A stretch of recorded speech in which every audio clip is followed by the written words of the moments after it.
I'd like to call the September 19th, 2017 Longmont City Council study session to order. Could you please start with the roll call? Mayor Coombs. Here. Council members Bagley. Here. Christensen. Here. Finley. Here. Moore. Here. Peck. Here. Santos. Here. Mayor Yabakor. Okay, let's stand for a pledge of allegiance. I pledge allegiance to the flag of the United States of America and to the republic for which it stands, one nation, under God, indivisible, with liberty and justice for all.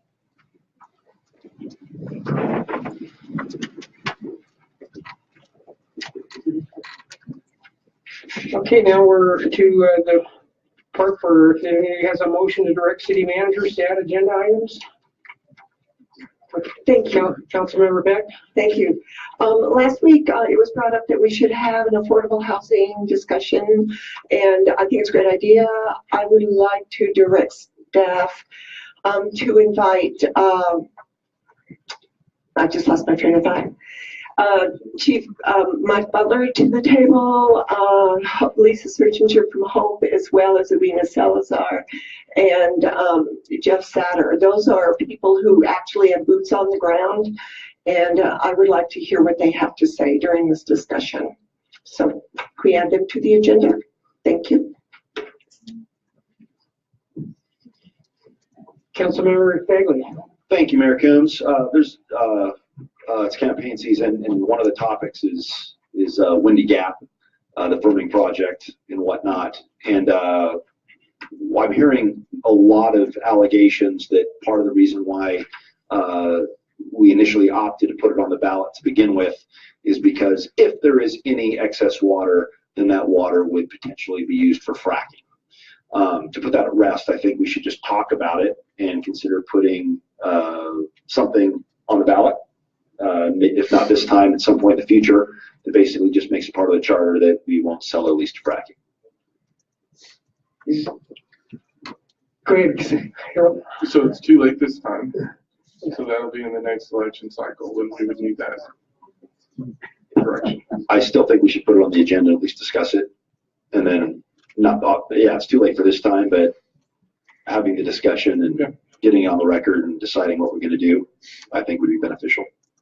I know that PRPA's got, a water policy that says, we won't directly sell to frackers, but we can't help it when we sell to somebody that then turns around and anyway, that's fine. So now it's time for public invited to be heard, and the first person on the list is Emma Lilly.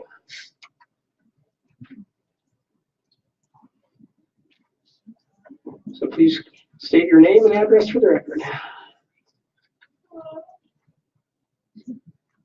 Hello.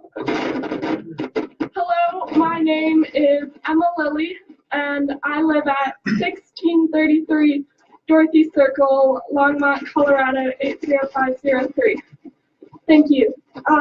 This year, I am a senior at Silver Creek High School, and I'm a part of the Silver Creek Leadership Academy there.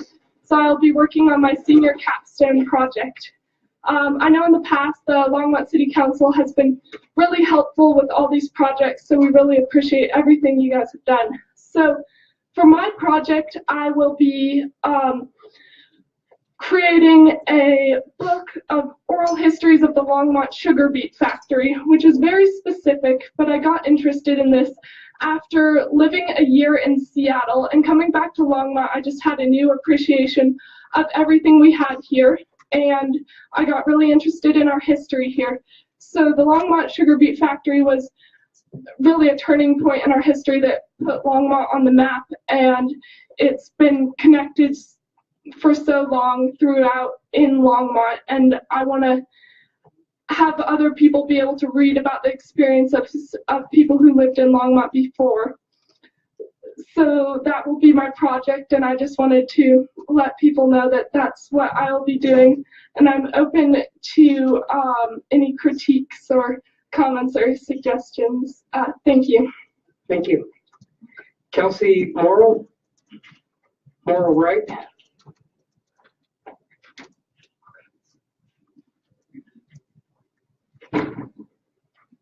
Morning, everyone. My name is Kelsey Morrow Wright, and I am a Colorado resident. I'm an intern at the Art Center right across the street, working towards my master's in social work. I'm here today to ask for your support in increasing affordable housing in Longmont. As a young social worker, my coursework has given me a great understanding of how the community functions and how important individual needs are to this functioning. Throughout my past 5 months at the Art Center, I've been working with homeless individuals trying to help them access the resources they need to obtain affordable housing. This feat has been next to impossible with the housing crisis in Boulder County. The resources just aren't there for people who have a limited income. I've heard several myths about housing resources in this community, and I want to address those at this time.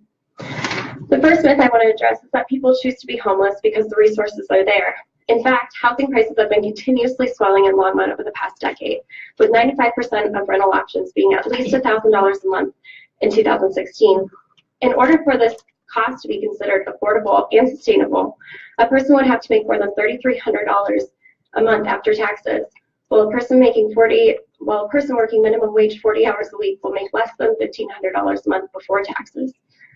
Another myth that I've heard circulating is that people in need of affordable housing can relocate to an affordable area, like that the homeless people are drifters who can just leave. In my experience and what evidence has shown, people in need of affordable housing in this community are community members with established jobs, families, schools, and medical providers in the area. It is unethical and unreasonable to expect them to be able to afford to transition to a new place. Finally, I want to address the myth that affordable housing will bring down the community.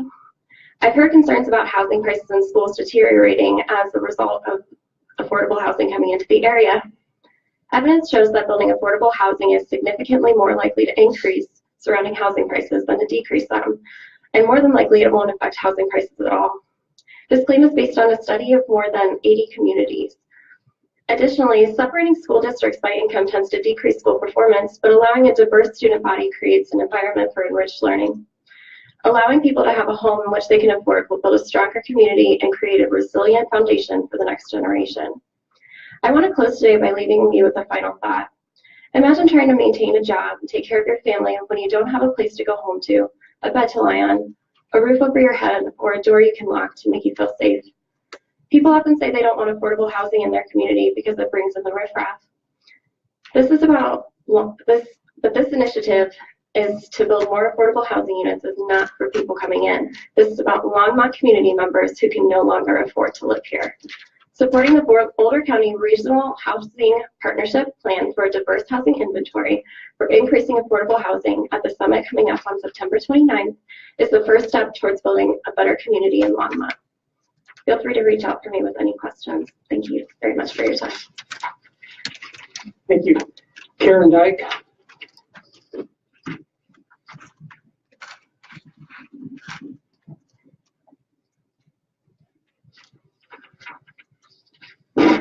Karen Dyke, 708 Hayden Court. Mr. Mayor and council people. I've been here before to talk to you about fracking.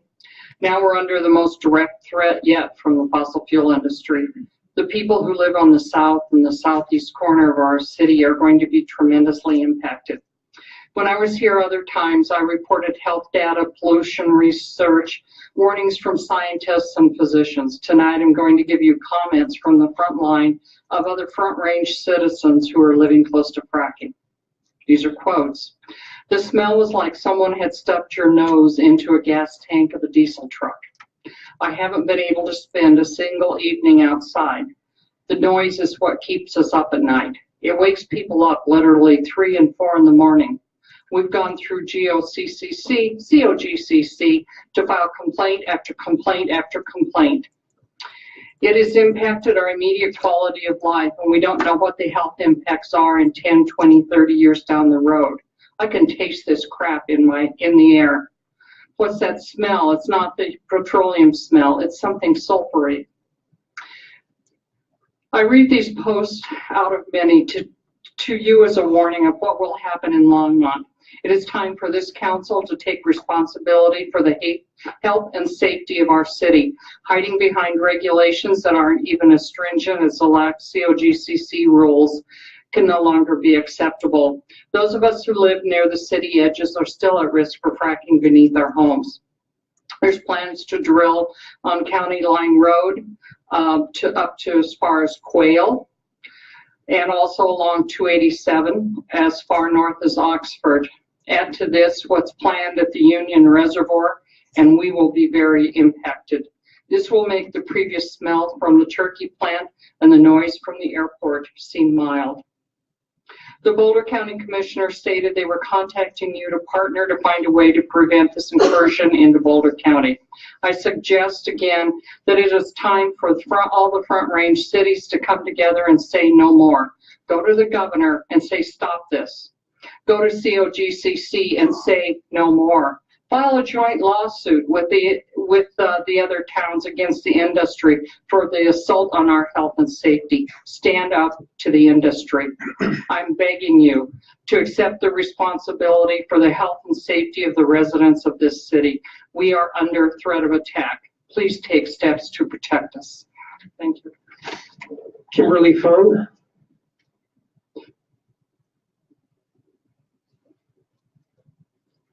Good evening. My name is Kimberly Fung, and I live on 4216 Redmond Drive. I am a current senior at Silver Creek High School, and I'm also a member of the Silver Creek Leadership Academy. I am here tonight to announce my internship with the City of Longmont Sustainability Department. I will be under the wing of Ms. Lisa Nobla. I will be taking on this internship as it has been an interest of mine since 3rd grade. I want to pursue my interest and passion in government and politics, as well as environmental conservation. In this internship, I will be bringing a compost initiative for schools and businesses in the Longmont area, and I hope to continue this till my spring semester when I graduate. And in that spring semester, I hope to give an update on my project. Thank you again for all you have done for my project, as well as the Silver Creek Leadership Academy. Thank you. Thank you. Joanne Burton.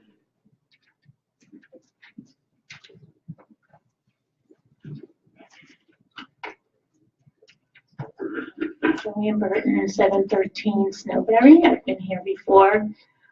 So I'm having a hard time following all the ins and outs of the airport mile high debate, but all I can speak to is my experience. This weekend was unbearable. Literally, I was in my house. I couldn't even sit outside. The noise is protruding my residence. I live in Southwest Longmont, right off of Airport in Nelson. I've been told that the city has no authority and power over Mile High and the airport, even though we are the taxpayers and the landlords of the airport. You feel your hands are tied, and it's all under the jurisdiction of the FAA. Okay, I get that. I'm tired of hearing it, but now it's budget time. And you do have the power and the authority to make decisions about this airport and about Mile High. I would really like you to think about the needs of Longmont, the quality of life, as this woman spoke to. And I just wanted to read this. This came in our neighborhood little email, Next Door Meadowview. Last night, someone broke into my car that was parked in my driveway. Nothing was taken from my car, but someone opened up all the compartments and took everything out of them, leaving a mess in the car. I notified the police, who said that Longmont is growing so fast that they have a hard time keeping up with safety. So, thinking about the budget and how we're going to spend our money, I really want you to think about airport and all the other needs that we have as Longmont citizens, our quality of life, and our safety. Thank you. Scott Stewart.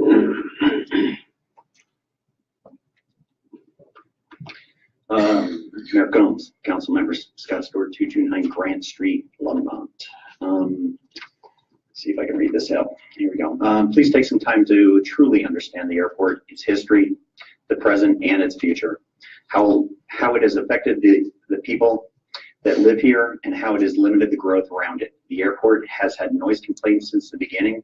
As it grows, it is not likely to have any less of an impact on us below. Why isn't the airport at Roosevelt Park? It used to be. The impacts and limitations that an airport puts on a growing community are real. We are that growing community, and whether we want to realize it or not, the airport has a limiting effect on the city. Just last week, we talked about an abrogation easement on a property that was being annexed in the city. The limitations that are imposed on the land under the airport, its influence zone and beyond, is a limiting, and some might say taking of property. We are doing this for what? For the potential growth of a business at the airport? For the possibility that a large employer will want to base their aircraft here? Let's be honest, there are some viable businesses at the airport, but this is not an engine that is driving our economic success. Looking at the numbers that make up the CDOT Economic Impact Study, 2008 jobs, 666, 2013, 204, payroll, 17 million in 2008, 9 million in 2013. Overall output, 47 million in 2008. 2013, 27 million.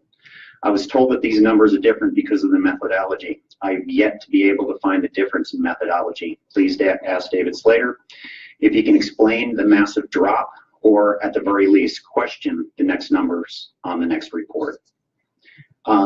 Let's take a look at the hard numbers. Lease rates. Our lease rates are the lowest of the surrounding airports. Yet, some still feel it's needed to discount them. The reality is general aviation airports are not a growth industry. This airport continues to be propped up and touted as a great asset. I encourage you to look closely. I'm sure you will be surprised with what you find behind the curtain. In closing, the City Council of Santa Monica in August of this year approved the shortening of their airport runway to lessen the impact on their city. Take control of your airport and operate it in line with the city's inevitable growth. And if it is to survive, it should be for the greater good of us all. Thank you. Okay, is there anybody else who'd like to speak at public invited hearing?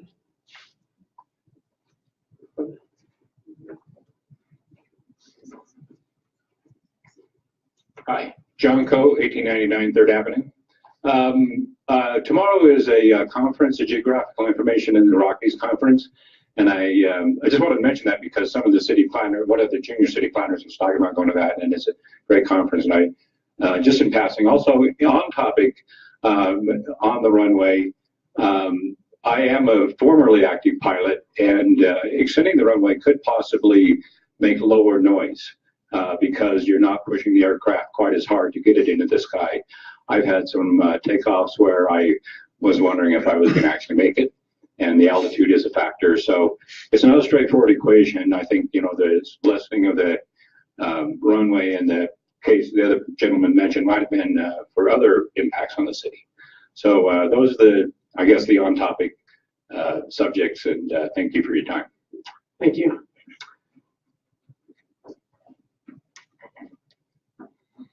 Hi, I'm Brian Johnston. I live at 926 Kaufman. I hope you all are well. I just wanted to throw out a suggestion. Over Labor Day weekend, a gentleman who is a native of Longmont won his 8th World Championship title in an event. And 8's a lot, regardless of the event. I mean, I think I looked up, I was curious. I was like, how many hot dog eating championships has Joey Chestnut won? And he just won his 9th. And the gentleman I'm speaking of, the native, his name is Joe McLaren, and it's slalom skateboarding. This was just in Ontario. Last year, he went to Latvia with the number 2, who's been his greatest challenger. He went to his home turf and, reminiscent of Rocky, beat him on his home turf. And, so I want to throw out the suggestion that I think it would be a good idea to name the skate park at Sandstone Ranch after him. He's an 8-time world champion. It's pretty impressive. And all I can say is that, I couldn't skate through 2 of the cones like he does.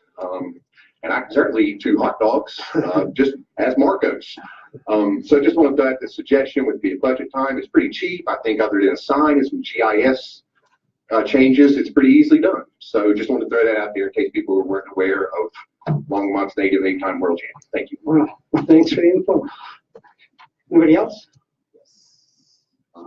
Clark Allen, 1127 Twin Peaks Circle.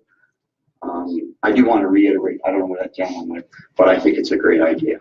And I think they should do it. There's no doubt about it that Longmont has a big noise problem. From trains blowing their horns at all hours of night to planes flying amok over Longmont, ignoring the guidelines clearly highlighted in the airport master plan. And all I ever hear, allocate the funds to create the quiet zones at the railroad crossing. That'll fix that.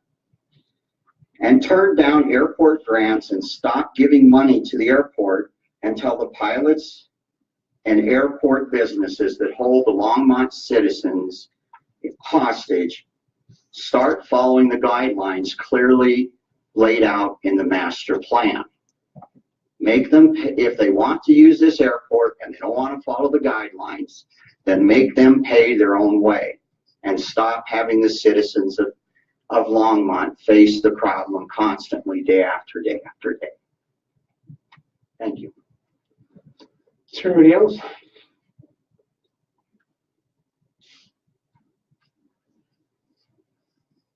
Gail Allen, 1127 Twin Peaks Circle here in Longmont. And I know tonight you're going to be talking about the airport fund. And I wasn't prepared to speak. I just barely made it here. So I just wanted to speak a little bit about an article that was in the paper about it that I helped co-author. And here it is. Here's a summary. The Airport Enterprise Fund is intended to be self-sufficient in generating revenues to cover all its operating expenses. Hangar fees alone are covering its expenses. There are no takeoff or landing fees that I'm aware of. The fee structure for the skydiving drop zone is far below market value. It came to our attention that $40,000 was transferred from the general fund to the airport to cover expenses. The airport is routinely subsidized by state and federal grants, but it still cannot make ends meet. Airport users should pay the fair market value for use of the airport. We urge Longmont officials to uphold their fiduciary duty to ensure that airport users are providing sufficient revenue to cover all airport expenditures instead of relying on excessive taxpayer subsidies. And I agree with what the other people have said regarding this. If it is a nuisance to a lot of people, you seem to have no control. The federal government seems to control your ability, and you're actually subsidizing it. And I've yet to see profitability in hard numbers written down that show that this airport is a huge asset financially to us. So please consider that and not work with them to increase fees that the airport users have landing, takeoff fees, have a fair market value on the drop zones. And if it can't be profitable, then we need to look at what other options. But I don't want my money going towards something that I can't even access, even when I tried to get a private plane for an emergency. So thank you. Is there anybody else? Okay, I'm going to close. Public invited to be heard.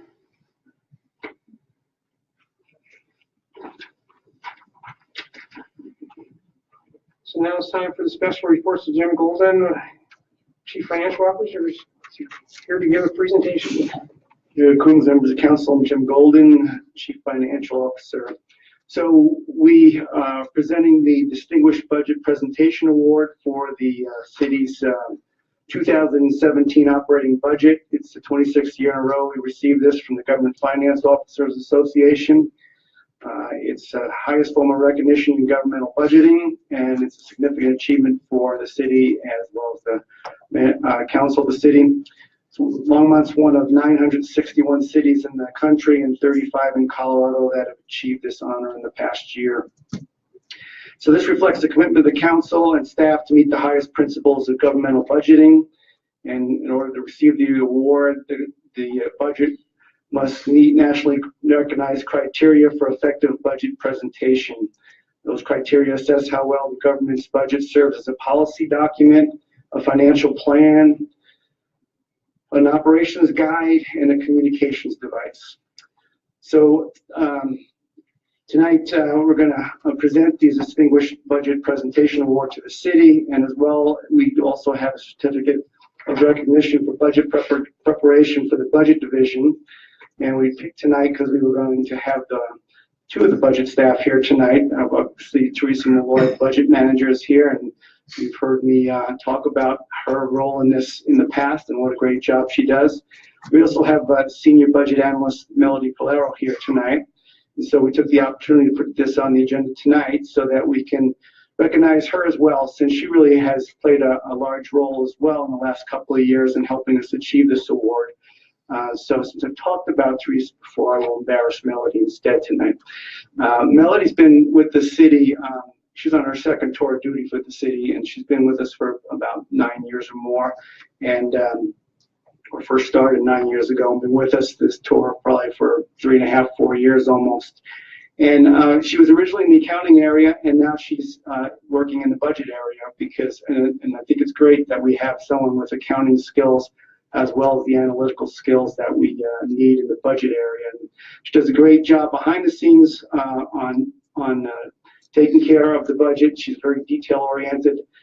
Teresa, as I've told you before, has been really involved in the HATS project the last few years.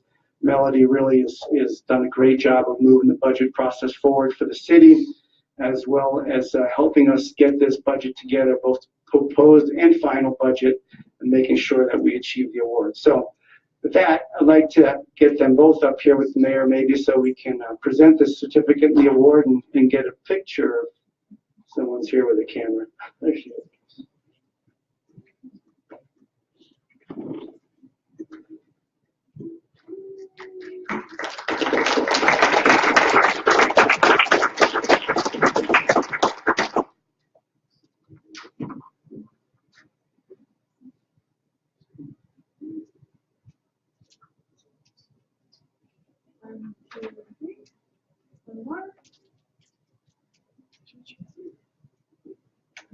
Good job.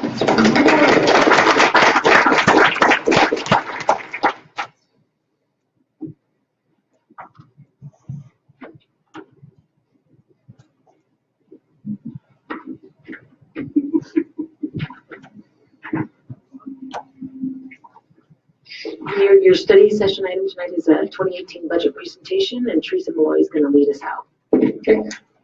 Good evening, Mayor Coombs and City Council. Teresa Malloy, Budget Manager.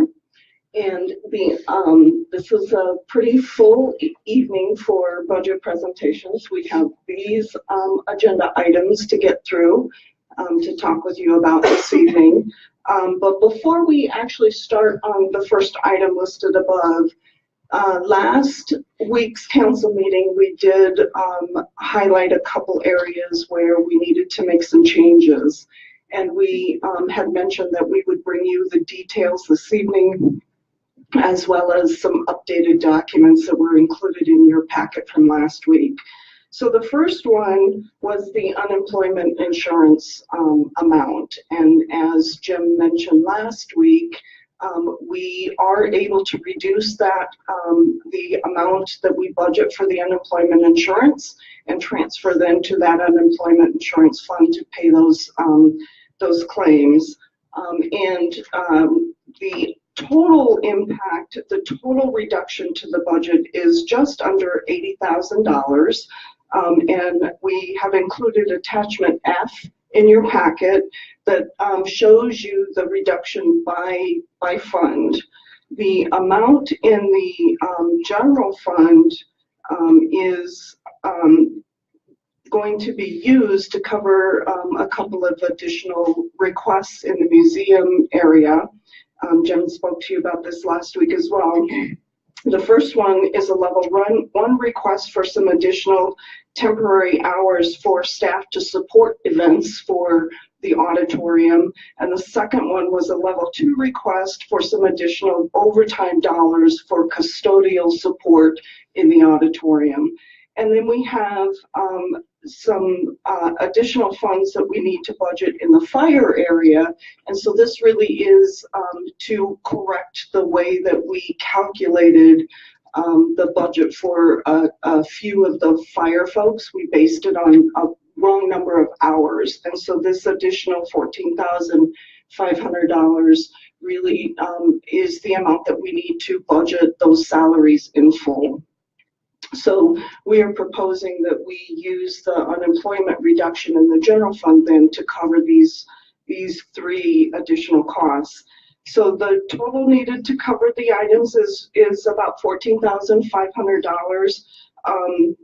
$44,500. The total reduction in unemployment is $47,450.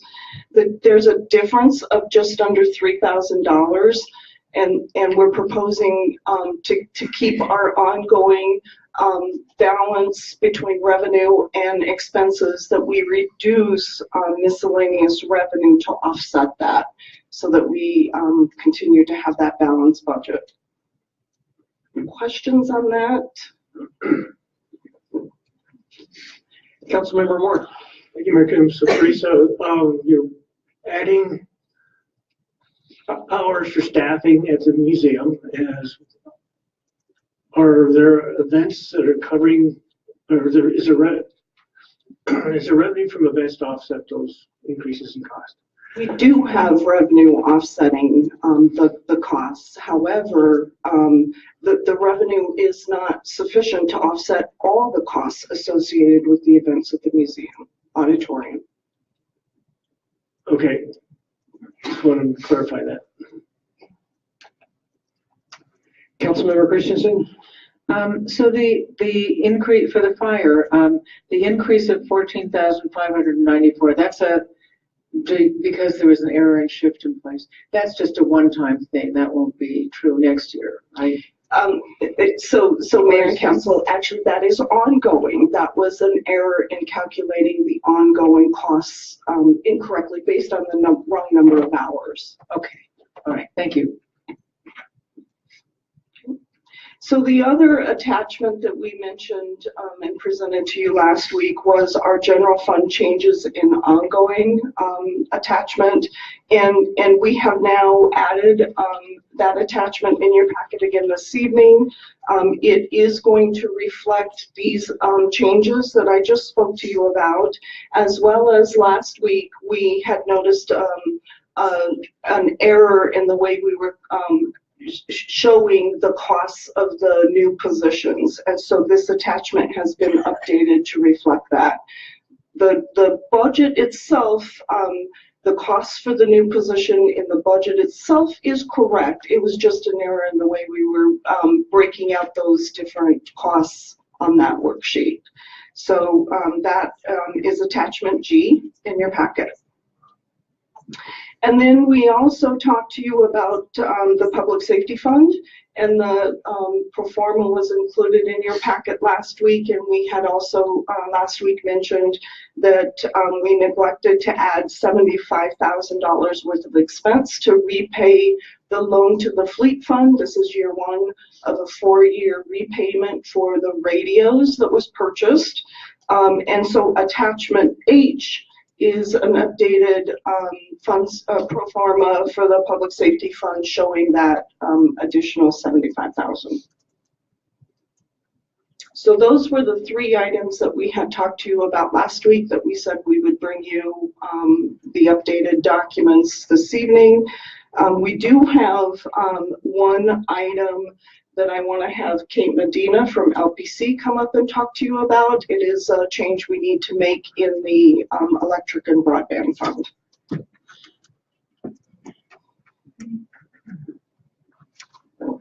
Good evening, Mayor Coombs, members of council, Kate Medina with Longmont Power and Communications. Just going to spend a few minutes to talk about some changes we're proposing with the electric and broadband utility. Bottom line, no money being added. In fact, we're eliminating a little bit of duplicity. We're reallocating some positions and funds, and I just want to walk through that real quick. In the past, marketing expenses for the broadband utility were covered under the broadband administration service. But for 2018, we decided to break those expenses out so we can more closely compare year after year what we're spending on marketing. And in doing so, we needed to move 2 positions, 40% of 2 positions from broadband admin to broadband marketing. And that did not occur in the printed budget that you got. I want to thank Joan Peck for pointing that out to us. And I'm working with Melody, who, by the way, I agree, she does a great job. But we're moving those 40% of those 2 positions will go from broadband administration to broadband marketing. Another thing that occurred, there was some duplicity between administration and marketing. We doubled up on some of the expenses, so we'll be eliminating those as well. Regarding the electric utility, meter reading reads meters for both water and electric. And so some of the expenses get allocated to the water and sewer funds. And we're doing a little bit of allocation on that for some line items that didn't get allocated appropriately. So that's it, no more money. And one comment, I looked today, we have 16,177 Nextlight customers. Wow, awesome. Any questions for me? Otherwise, I'll hand it over to Teresa. And that's still growing, right? Still growing. Leave that. So again, since this was a last minute thing, we didn't include any information in tonight's packet for you, but we will bring the details of this back in for you in a future council meeting. So Councilmember Christensen? I'm sorry to interrupt you. I just want to go back for a minute here.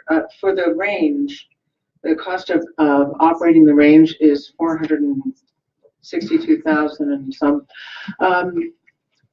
Isn't that, I thought that the range was also open to the public and that we might be getting some revenue back from that. So that is correct, Mayor Coombs and Councilmember Christensen. We do get revenue back from the range. That's still what it costs. If you're looking at the pro forma, that attachment, so up in the first section under the ongoing revenues, the last item there under the revenues is the revenue for the range. Oh, okay. Thank you.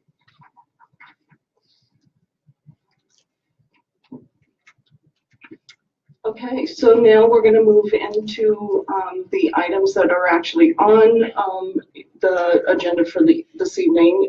And we're going to start with the priority-based budgeting and the 2018 budget.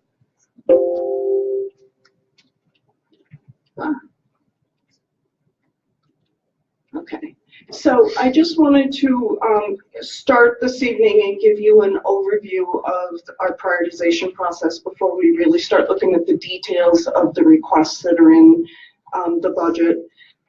Just as a reminder, it is a multiple step process, and one of the first steps in the process is for council to determine what our results are. So what are we really in the business to achieve in this community? And those are safe community, a thriving economic climate, vibrant amenities and opportunities for all, reliable, innovative, and resilient infrastructure, and then responsible internal operations and governance. And you'll recall we went through a pretty lengthy process to arrive at these results. And in addition to the results, there is some definitions behind these results in regards to what do we really mean by these results. And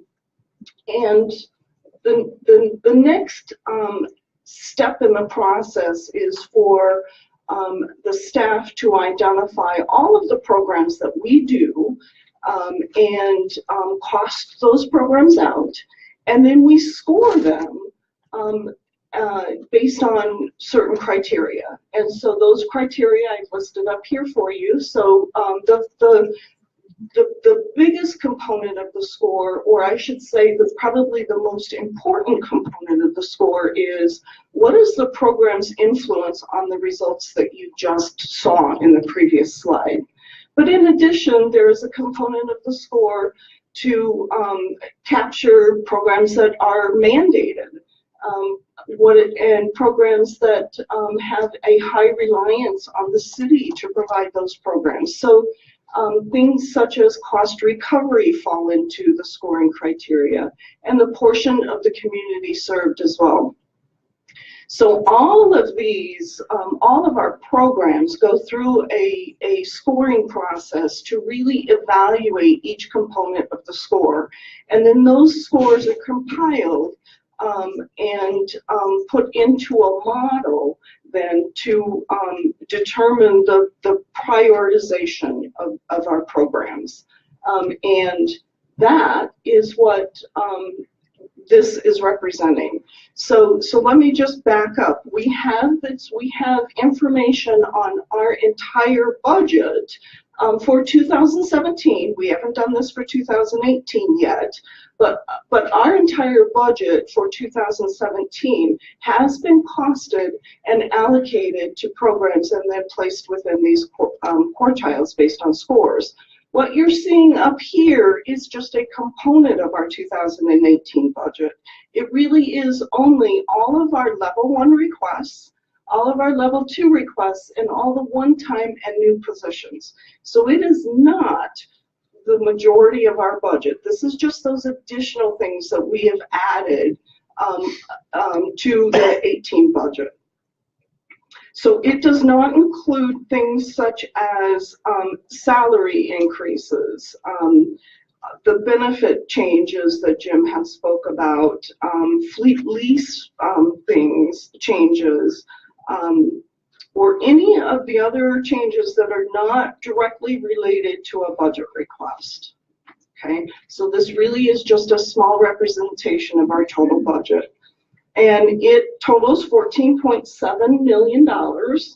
And you will see that $9.8 million of that, or about 66.7%, falls within quartile 1. So this really supports the notion that we are funding things that are very high priority to this community.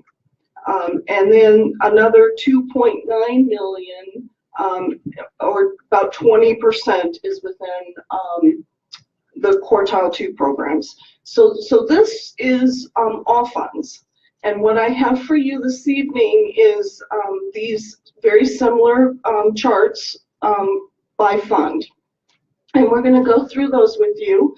What has been included in your packet in attachment I is, again, by fund, the same quartile graph by fund, and then a listing of all of the programs that these requests support. So it was a pretty lengthy attachment, but we did want you to see all of the programs and where those programs fall within the quartiles by fund. What I want to show you and what we want to talk to you about tonight kind of is just a little slightly different presentation of this same information. Rather than focusing on the programs, we want to focus on the budget requests themselves, because you've heard a lot about what each of these individual budget requests. You'll hear more about each of the individual budget requests this evening. All of the positions you're going to hear more about this evening, as well as the one-time request. So we wanted to talk to you a little bit about the requests and how they fall within the quartiles. So this one is our general fund. So you can see that most of the budget requests fall within the first and second quartile, with the second quartile, of course, being the greatest here. I want to highlight a few of the higher cost requests. I'm not going to touch on all of them, because I guess it's important for the council and the public to understand that a budget request can actually fall in any of these quartiles. A single request could fall in all 4 of these quartiles. It really just depends on what program it's supporting. But in general, we know that the temporary wage increase in recreation that we spoke to you about before, that is an ongoing level 1 request. A big request in terms of dollars, so total of $251,000, is falling within the first and second quartile. So I think that's an important indicator of us putting additional resources to programs that are a high priority for the community. Another big request, so the courts and probation system, this is a one-time request in about the amount of $473,000, also is falling within quartile 1 and 2. Some additional ones, the EAB tree program requests falls within quartile 1 and 2. A fire alarm panel replacement in facilities falls within that same quartile 1 and 2, as well as bulletproof vest replacements. So we're spending quite a bit of money this year, about $119,000 replacing bulletproof vests and helmets and gear. And that is being reflected there in quartile 1 and 2 as well. The outdoor warning system, the $200,000 that we spoke to you about before, is also falling within quartile 1 and 2. Also within quartile 1 and 2, we've got a lot of smaller requests, a lot of our position requests as well. So positions such as the digital and media specialist, the code enforcement inspector position, the assistant fire marshal position, some positions in our ETS area. So those are generally the types of things, requests that fall within your quartile 1 and 2. In quartile 3 and 4, we have things such as the banking expenses that Jim spoke to you about before. Our contract sales, sales tax auditing falls within quartiles 3 and 4, or 4, I should say, not 3 and, it could be 3 or 4. The implementation of the homeless services action team recommendations is in quartile 3/4, as well as some additional forestry pruning costs. And then there are some other positions such as customer service representative or some custodial services. Those types of things are falling within the 3rd and 4th quartile.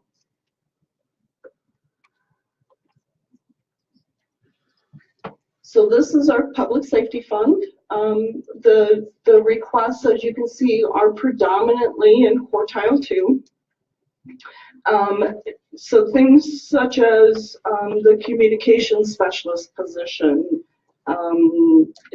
these are several requests that are made up of smaller dollars, so nothing really substantial that's over $100,000 each, but there are a few smaller requests, things such as aerial mapping and a tracking system, ballistic door protection, a new vehicle for police patrol. So those types of things is what we funded that are falling within this chart here. And then in the electric and broadband fund, we have two requests that make up those 2 amounts. It is a mobile generator and then a vacuum excavator. So all of their 2 requests fall within quartile 1. And then we get into the areas of our utility funds. And I think it's important to note that many of the requests from Public Works and Natural Resources are split across multiple funds. And so what you're going to hear is some repetition as I go through these different funds. So in the sanitation fund, what's in quartile 2 mainly is the sustainability program and the additional costs for that program, position related, non-position related. And mainly in the quartile 3 category up here is some consulting costs for replacement of the utility billing system so that they can do some functional requirements analysis leading up to the need to replace that system. That system replacement of that system itself is not included in the budget. That is probably something that will come back in 2019, but some additional consulting costs just to help them determine what their requirements are for replacement of the system. And then in the water fund, there's a couple big dollar non-personnel related items. One of them is some pond cleaning at the Nelson Flanders plant. And then replacement of backflow devices. So those are some pretty big dollars that make up your quartile 1, as well as position costs. Additional, a new position, which you'll hear about a little later this evening. In the sewer fund, again, it's a sustainability program, and then the utility billing, the consulting costs associated with the utility billing system. So you're going to start seeing that this is how they split costs across all the multiple funds that would support a program. And then in the storm drainage fund, it is some maintenance as well as the sustainability program, and again, the consulting costs for the replacement of the utility billing system. In the street fund, there is some increased maintenance costs. A new position for a traffic signal tech, and then again the sustainability program costs, and then on a one-time basis, it's a new truck and snowplow. So that's a pretty big ticket item as well.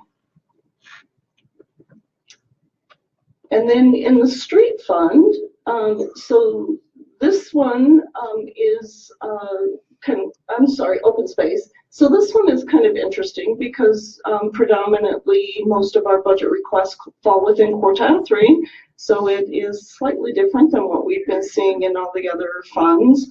What is included in the quartile 1 is portion of a position costs, as well as some of the sustainability program costs. In quartile 3, it is again a portion of a position cost. This is a volunteer coordinator, multiple positions, volunteer coordinator, a neighborhood resource specialist, and then it is also a share of the cost to update the wildlife management plan. So that is what we had to show you this evening in regards to our prioritization. We'd certainly be able to, or be happy to try to answer any questions for you. If they're really detailed questions, we may need to bring that information back, but we'd be happy to do that.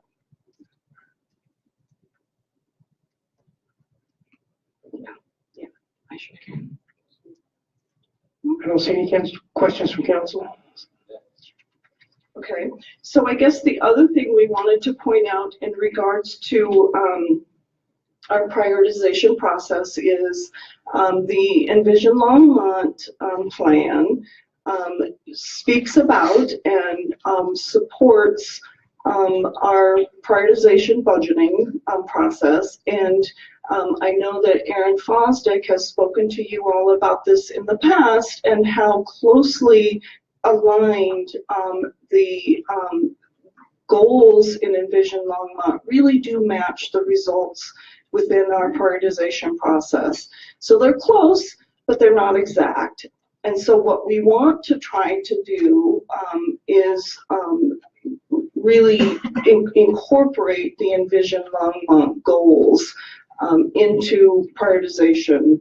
And what that means really is kind of a revamp of our process, starting with defining the programs, because like we said, they're close, but they're not the same. So we would have to redefine our programs, probably rescore, because the definitions are also slightly different.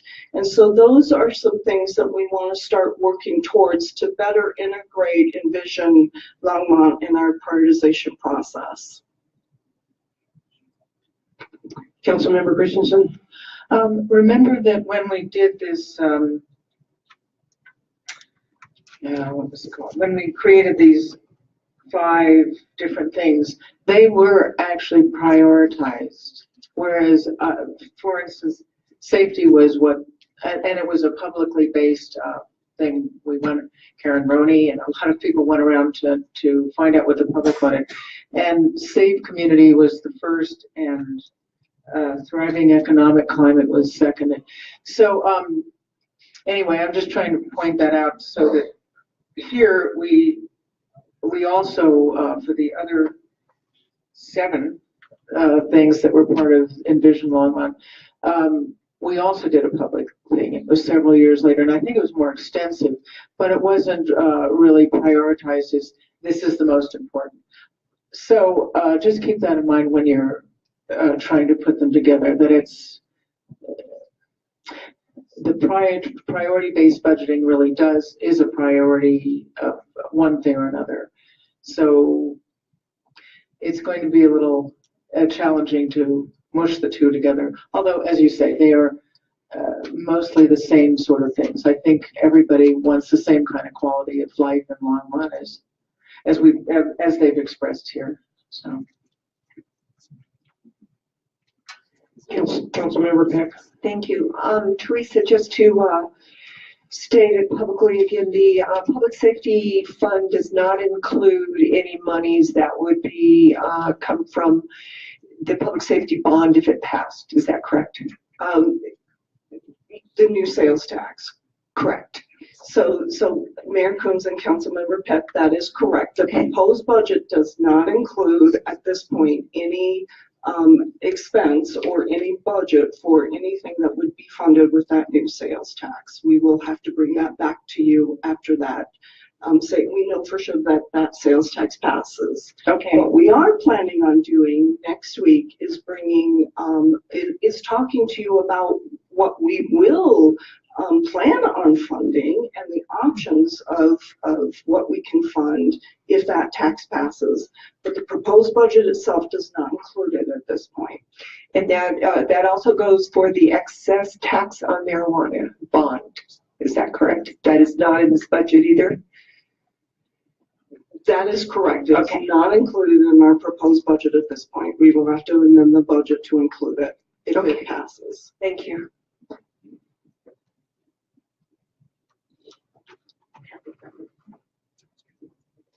So the next item then on the discussion is the Affordable Housing Fund, and we're going to have Kathy Fedler come up.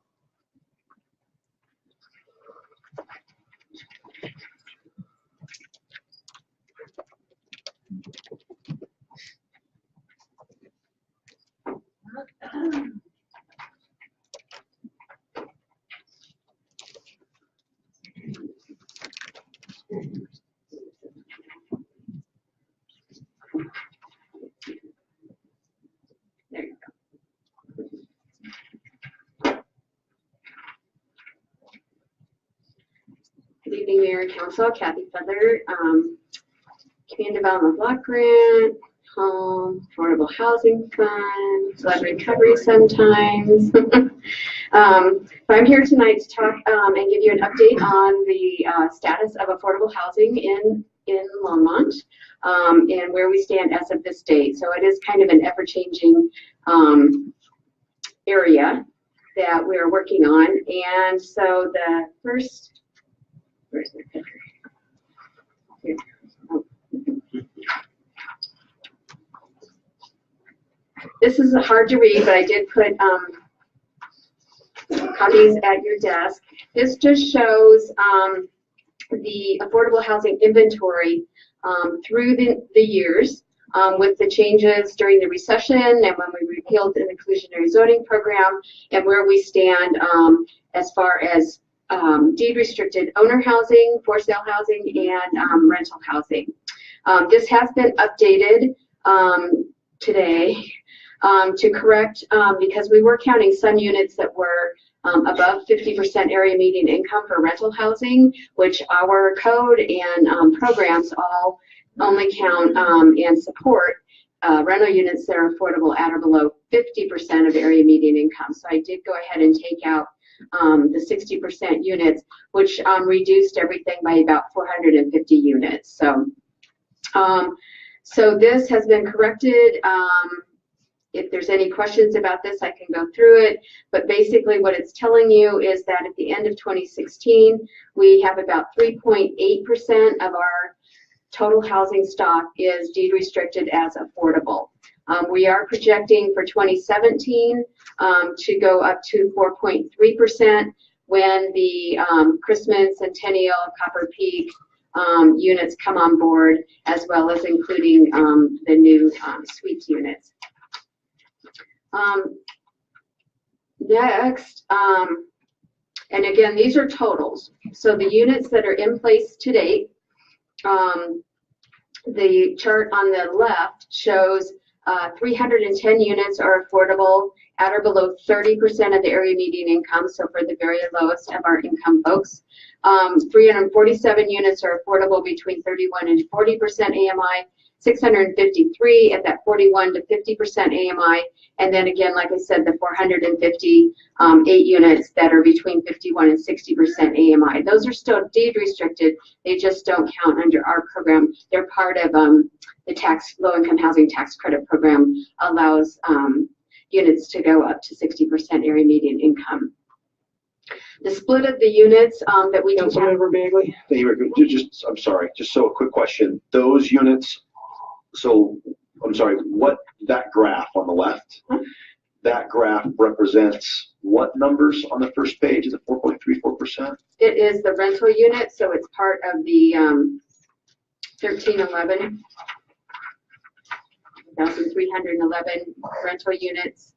And which one of the graphs is not part of the 458 you said? Right. Okay, all right. Thank you. So the units to date are primarily rental units that we have in place with a small portion that are owner. And then who they're serving is primarily families and individuals. So most of the units are available to those folks, the affordable ones, and the, about a third, it looks like, of the units are senior housing. So they are restricted to seniors. So I did an analysis of who has been providing the units in Longmont, the affordable units in Longmont, and about 383, just under 400 units are owned and managed by the Longmont Housing Authority or the Housing Development Corporation. About 112 of the units are owned and managed by Boulder County Housing Authority in Longmont, 255 by Thistle, and then the rest are private developers, about 500 units total. And I did want to point out the little caveat on the right. 119 of those units are located at Clover Basin Village, so that's quite a large amount there, and 114 at Stonehenge, and 68 are in between units. So most of the other units are made up of developments that are 70 units or 50 units or even way smaller than that. And then on the right-hand side, the who's providing the units and how many are they providing that are affordable at 50% AMI. So of the private sector units that are total affordable provided in Longmont, about 50% of their units are affordable at or below 50% of the area median income. So about 50% of their units are affordable above that. They're in that 51 to 60% AMI range. Thistle, of all the units they have in Longmont, 92% are affordable in our income requirement. Boulder County Housing Authority, about 78% of the units that they developed in Longmont are affordable at 50%, and the Housing Authority and Housing Development Corporation about 95%. So what this just kind of shows you is that the Longmont Housing Authority and Development Corporation and Thistle in particular are really paying attention and focusing on the needs of the community and the lower incomes that we need, and they're particularly skilled at accessing funds that help them to keep those units affordable. BCHA a little bit, they have a broader countywide vision and not necessarily as focused in Longmont.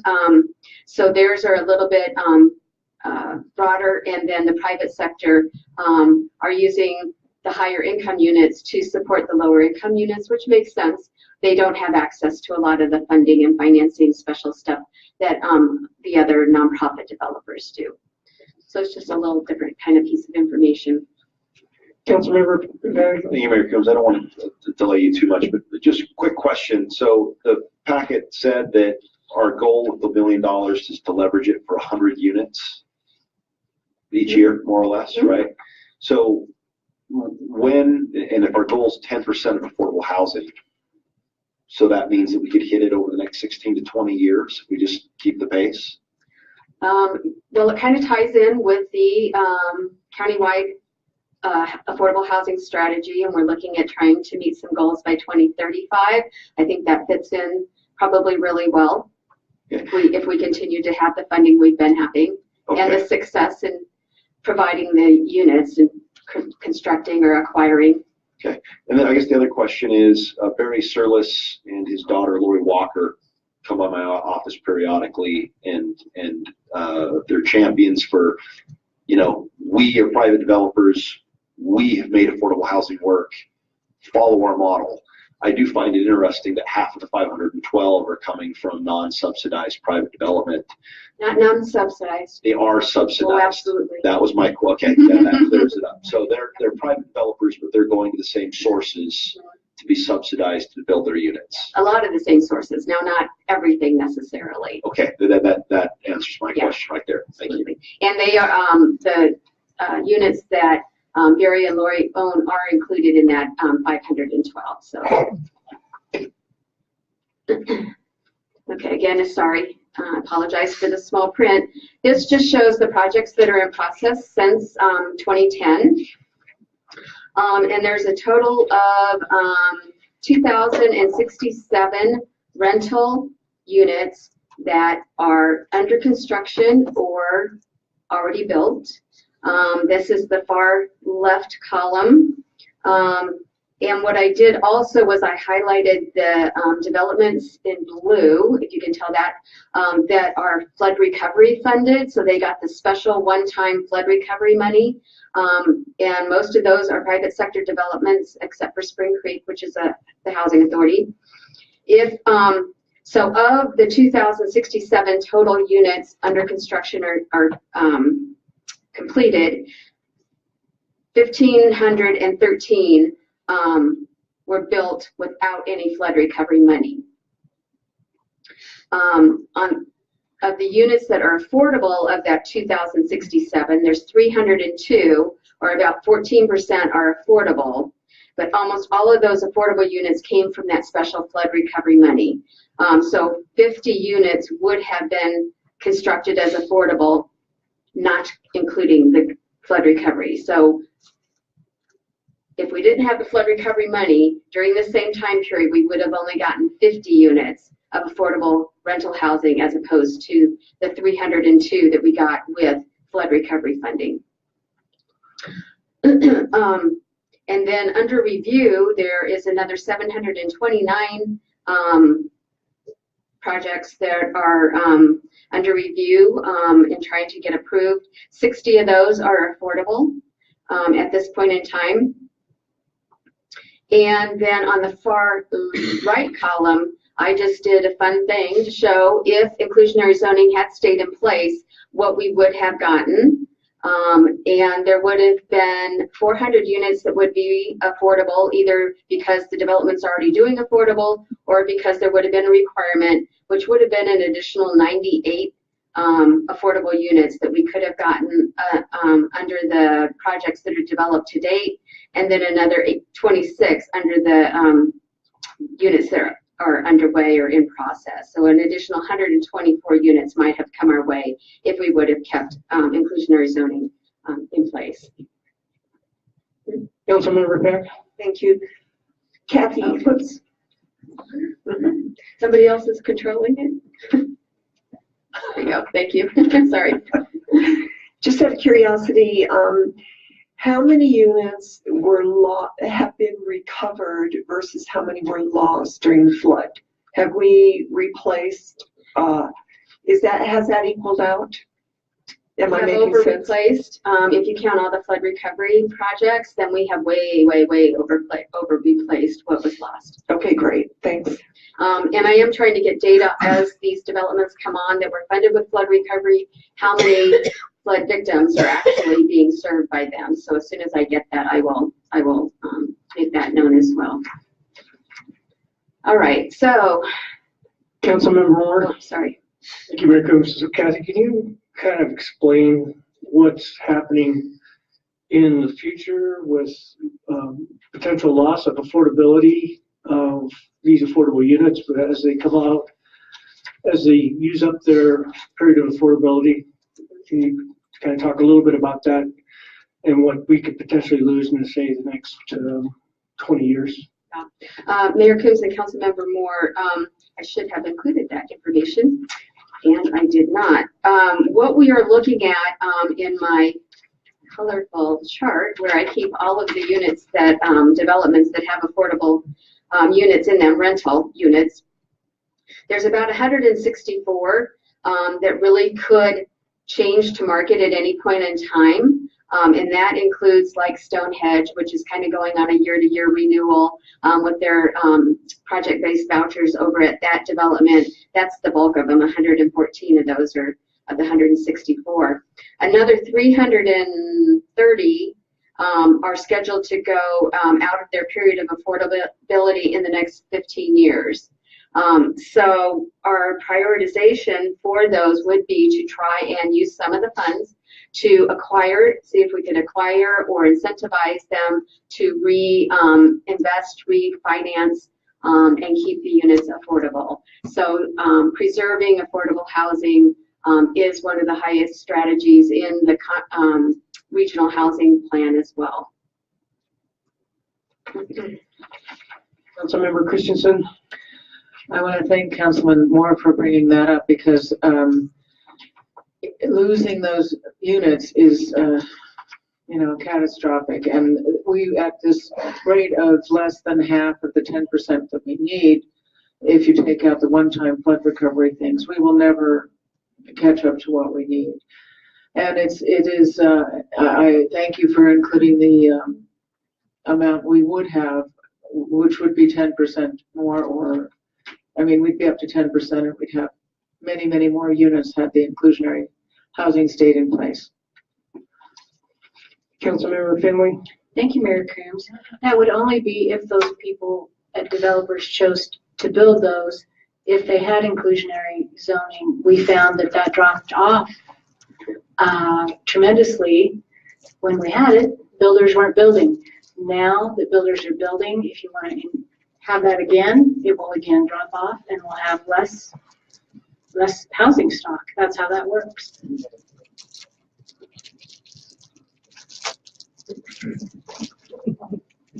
All right, so if we look just at the Affordable Housing Fund, this is some information on just our local Affordable Housing Fund and what we have done with that funding source. So the total funds that we've received to date is about $11.1 million. Of this, about 2.6 million has come from city contributions. Just under 500,000 has come from other public contributions. This kind of includes like the Core Stadium rebate funding that council at the time decided to put into the Affordable Housing Fund and some other things like that.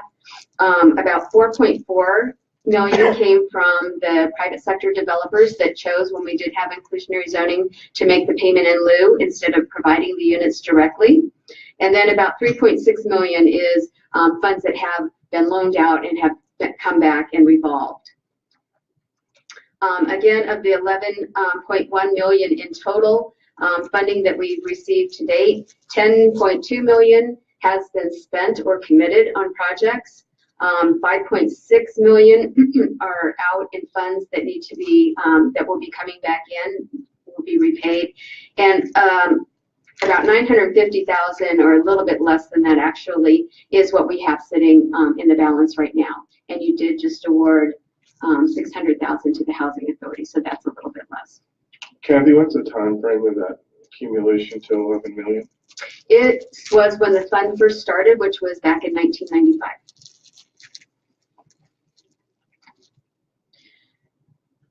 And then how we've spent the funds to support affordable housing, about, let me find my one other page, about 2.7 million has been spent to acquire land, vacant land that could be developed, and that has resulted in the provision of 247 units. In new construction funding, we have committed about 2.9 million, just under 3 million, and have received 128 total units from that funding source. Preserving rental housing, we have spent about 1.8 million and have preserved 182 rental units. Acquiring market units and converting them to affordable housing. So when a private or a nonprofit or private sector goes in and acquires an existing development and makes it affordable, that's about a little less than 1,950,000 that has been spent on that, and it's created 300 units. So you can see that's a real good bang for your buck if you can go in and do that, as opposed to construction from scratch. We have spent about 770,000 to provide fee offsets. That's when under the fee waiver program, the incentive program, where we allow the water sewer system development fee to be waived, and the Affordable Housing Fund actually pays for that waiver so that the water sewer funds are kept whole. But we've supported 103 units with those that funding source. Preserving owner housing, we preserved 31 owner for sale affordable units, and that has totaled about 710,000. We've spent about 130,000 in rent assistance, which helped 25, actually that should say 25 households, as opposed to units really. We've got some funding set aside, about 100,000 to support affordable housing creation. So that's the pilot projects that y'all approved towards the first part of the year, where we're going to help with a planning navigator to help small developers get through the planning process that are doing affordable housing, and also starting to work on how to support ADUs and small home construction, and maybe even converting basement units that could be used as rentals. And then about 12,000 has been spent on direct down payment assistance for 2 units. That was a long time ago when we did that. So my final slide just shows of the affordable housing funds that we have utilized in new construction. We've been averaging, you can see owner housing is in the reddish color and renter housing is in the purplish color, that it costs about a little over about 26,000 to support new construction of for sale housing. And it's been averaging us about 10,000 to support new construction of a rental unit.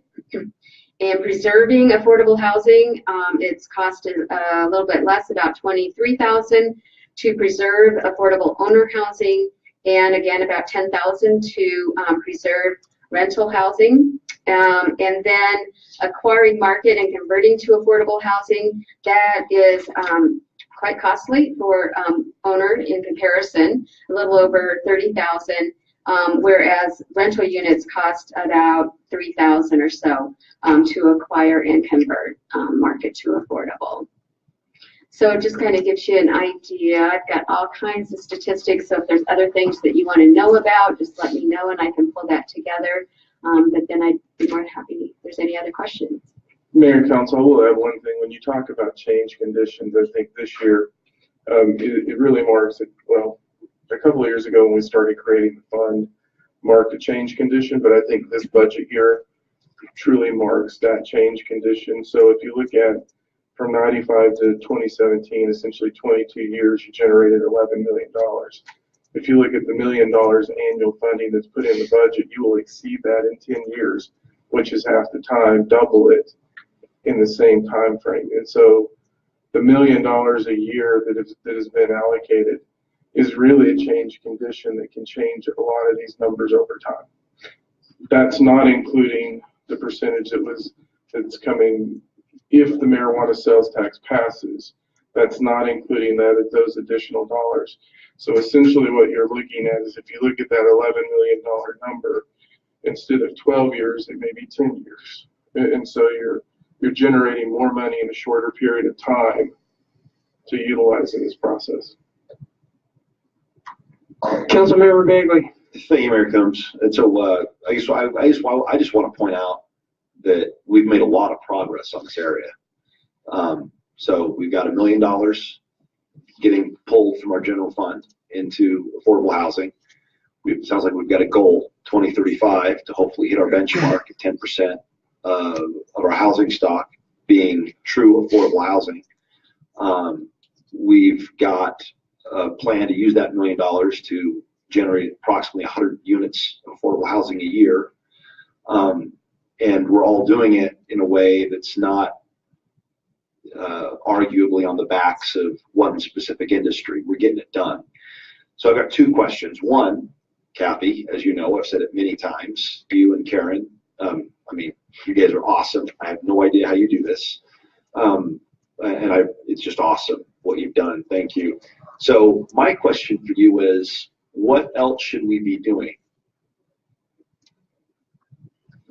And I know as a staff member, you don't set policy, et cetera, but you live, eat, and breathe this. What else is, reasonably easily accomplished without pitting the community against each other with exclusionary zoning, for example? But what else could we as a council be doing to help you with this? Mayor Kinson, Councilmember Bagley, I think the regional affordable housing plan is something that supporting that and getting behind that, which could bring even more money that would be available to the community, would be a big step. I think the work that we've done around the changes we made as part of the Envision Longmont process and the incentive program, and particularly around code changes and variances that might be allowed and density bonuses, et cetera, appears, even though we're not that far into it, that we're kind of the leader in the county already in that regard. So continuing to support that and changes that we might be continuing to ask you to make to support that would be highly beneficial. And then I think around the point of the expiring periods of affordability, utilizing all of our contacts and all of our resources to reach out to those developments that are going to be coming out of their periods of affordability to see what we could bring to the table to help support those and keep them in the inventory would be particularly helpful. I haven't yet found a great model on how to do that. I think it's real individual and real kind of case by case kind of thing. So that might take a lot more work than what we have had to do in the past around that. But with 330 units potentially leaving us here soon, that's going to be critical. And I guess my only other question, what happens if you retire, die, or get hit by a bus? I mean, because there's certain, I asked to say there are certain people at staff, I mean, you all do great, but there are certain people that I look at and I go, man, we're screwed if they leave. So you're one of them. So my question is, how would that goal be affected, the 2035 goal? How would our current progress be impacted? And so what is the succession plan in the event that Kathy leaves? Who picks up the baton? I guess that's really a question for Aaron. Yeah. But I guess you could say Karen, but then I'd have the same question for Karen. And my concern is, yeah, that would stink. So I guess my question, you don't have to answer it right now. I mean, but what would you do? Do you have plans? So I think when you look at it, and I'll let Kathy, you can talk about your staff more in depth, and I mean, she knows it. But I think when you look at situations that you get into, what you find is sometimes out of crisis there becomes opportunity. And the reason why I'm saying this is because out of the flood, and when we look at the DR funding, we've actually added staff members in that are really focusing on the DR piece. And I think we're seeing a lot of skills being developed in that process. I think that's the work and the conversations we need to continue to have. But I would say when you look at that, there are additional staff members that are in the pipeline that frankly weren't there before. And that's where I say that's part of the piece. I think you'll also see that in some of the budget requests, and one of them specifically is Karen on the position that works with her and looks at some of these issues. I forgot what the position's called. But that's what we're in broader to the organization. Succession planning has been a topic that we've been having at numerous levels. The EAG, Employee Advisory Group, has also gotten involved in that because it is something that we're keenly aware of when you look at retirements that are occurring now, retirements that can happen within the next 5 years. That wave is about to hit us, and so we're looking at that across the organization. All right. Well, you're doing awesome work. You've taken an impossible problem and you've made progress. Thank you. Just for council's information, I asked Jim for this because I was going to give it to you earlier. In budget year 16, we put in 425 into that fund. Budget year 17, we put in 115, and then this budget year, the 460. That is an ongoing funding. I've said this before. It will take council direction to change that. Councilmember Peck. Thank you. Kathy, I have a question about what was in our informational packet that I didn't quite understand, and it had to do with the mobile home scenario where victims who lost their homes in the flood were put up in mobile homes, and now they're not making their mortgage. They may not be able to make their payment because of the increase in the lot rental. My question is, does the city own those mobile units? And if these people who are in them they have to leave them because they can't make their payments, could you explain what you were talking about there and how we approach that? Sure. Mayor Coombs and Councilmember Peck. So what can happen? The city does not own them, no, but we are a lien holder and the only lien holder on them. So the mobile homes, when they went through the flood and they qualified for a replacement mobile home because theirs was so badly damaged, what we did was it's a grant, but it's forgiven over 5 years. So they're required to live in it for 5 years. That would keep them from turning around and just selling it or, keeping the community in balance as well. So that's why we have a lien on the mobile home for that 5-year period until it's totally forgiven. What we are finding is that with the change in the economy and the increase in cost of things, lot rents have gone up. Sometimes they have to, we have a requirement that they have insurance, which they might not have had in the past. If they need flood insurance, that's another one, although that's not highly expensive. And then making sure that they pay their taxes. And we do check these things every year to make sure everybody's still in compliance. The particular instance that brought this all to a head is an individual who has not paid his lot rent at all the time he's been in his new mobile home. And so the park is evicting him. We are not. But he is in default by not paying lot rent and not keeping his insurance, etc.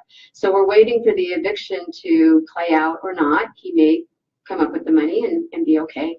But it just toggled in our mind, oh, we have to have a plan here if we do start having evictions. So what we would probably do is help get that person into rental housing somehow. Work with some of the different rental developments that are coming online, see if they would qualify for that, if they do end up getting evicted. And then the mobile home, we would turn around to another either flood victim, because we do still have a few folks we're working with, or to another affordable income qualified person that could purchase it and continue down that path and maintain affordable home ownership. Councilmember Christensen? I'm wondering if we have explored the possibility. I heard about this about a month ago. Some municipalities are taking their mobile home parks and buying them, and then having a gradual replacement where the lot owners or the owners of the mobile homes will actually be able to buy this. So eventually this will be owned by them. This will be a village that they own, but they buy it back instead of just paying rent. And because the city owns this and manages it, then the tap fees and all of the fees remain stable and steady, and the maintenance also remains reasonable.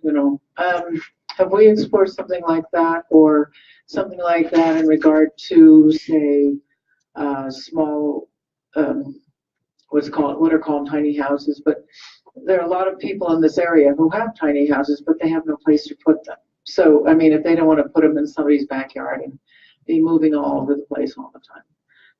So Mayor Coombs and Councilmember Christensen, we have started to explore the mobile home redevelopment or switch over to resident-owned mobile home parks.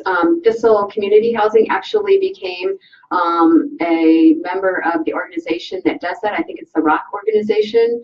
And so they have been talking to all of the mobile home parks to just say, if you're interested, we pay market prices to come in. They've got the financing lined up, and then would help work with so that would be the tact we would go, as opposed to the city having ownership, I think.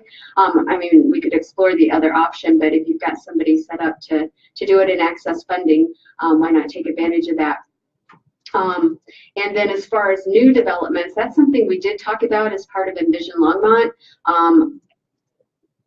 I haven't heard yet, and I think this is where things usually stop, and so it might take the city or a nonprofit partnership, anyone looking to develop a new mobile home park. Usually the cost of land is so high it doesn't make a whole lot of sense from that standpoint. So figuring out how we could do a tiny home village or something like that. Again, there's lots of stuff around zoning and utilities and all that kind of thing, but I don't think there's really anything that's off the table to explore. I think it's going to take everything.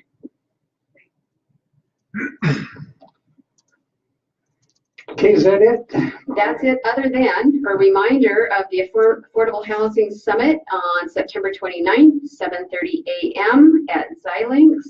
I think there'll be a lot of good information there, and really get behind the regional affordable housing plan. Thank you. Councilmember Christensen? Is that open to the public? Because I know some people in the tiny housing community who wanted to be able to come to that. So it is for elected officials. That is who we're going to present to, and who will be allowed to, I guess, speak, if you will. I mean, it is a public meeting though, so there will be a place where people could sit in the back but not participate in, because we really, it's so focused and so a short time period, we really wanted to make sure we had time for the elections. Okay, let's take a 10-minute break.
Where did you get that?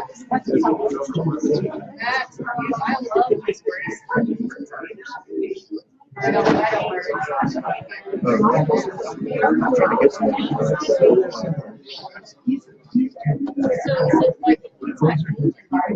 it's like wire or something. Yeah. And it's like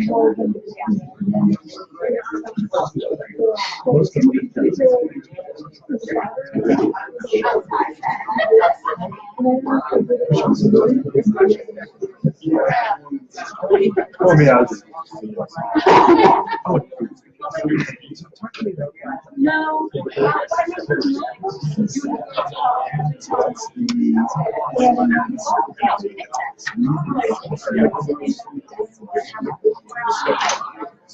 Mind telling me how much you paid for that?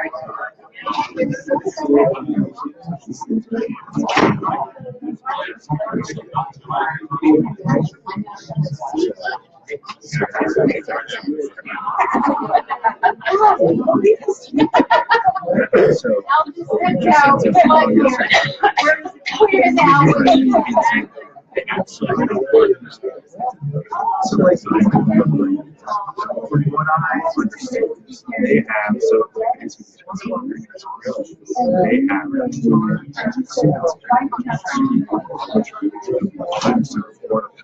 Yeah, I forgot. I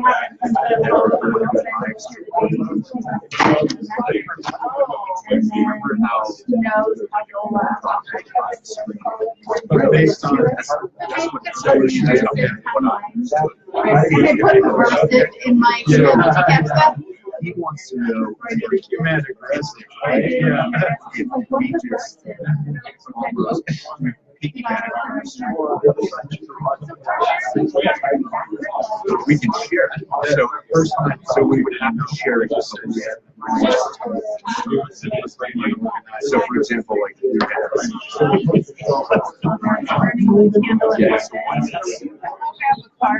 so that's this is where I was getting to. If their lives, they would essentially own their lives. And I want to know what to do with it. Because we want to put it out.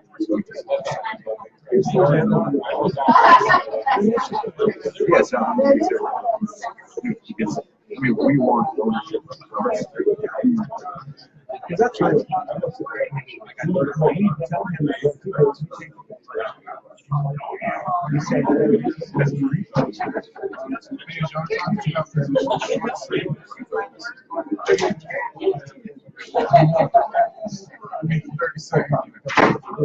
Go down there and say it like that. No, I mean, yeah, that's the thing. And it doesn't exist, but what I can so that's what I was.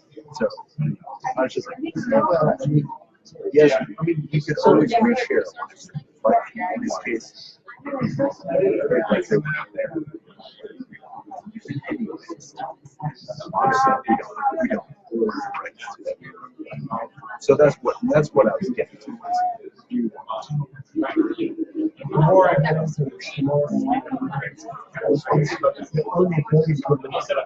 exactly.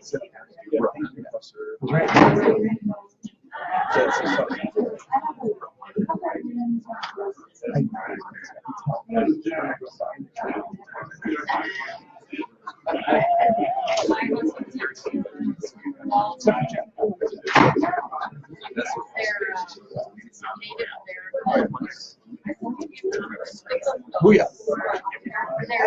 They're all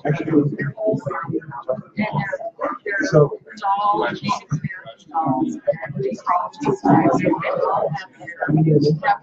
traditional blankets.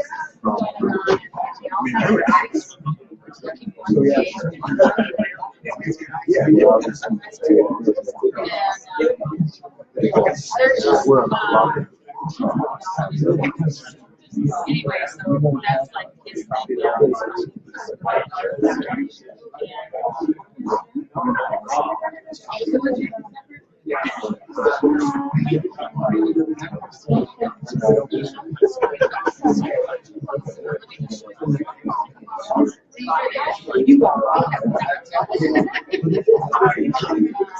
That's what I'm doing. Move us right along.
Remember the days.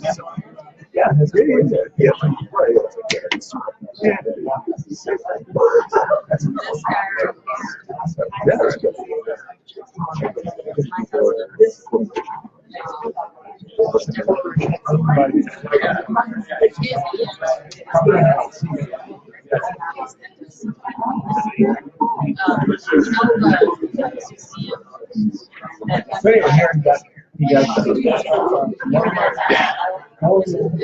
Okay, I gotta go buy my alcoholic Indian resident. Okay, can everybody take their seats so we can resume our meeting, please?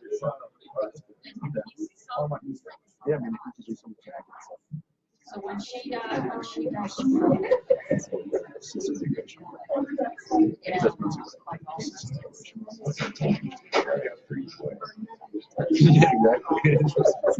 Chris could do it too.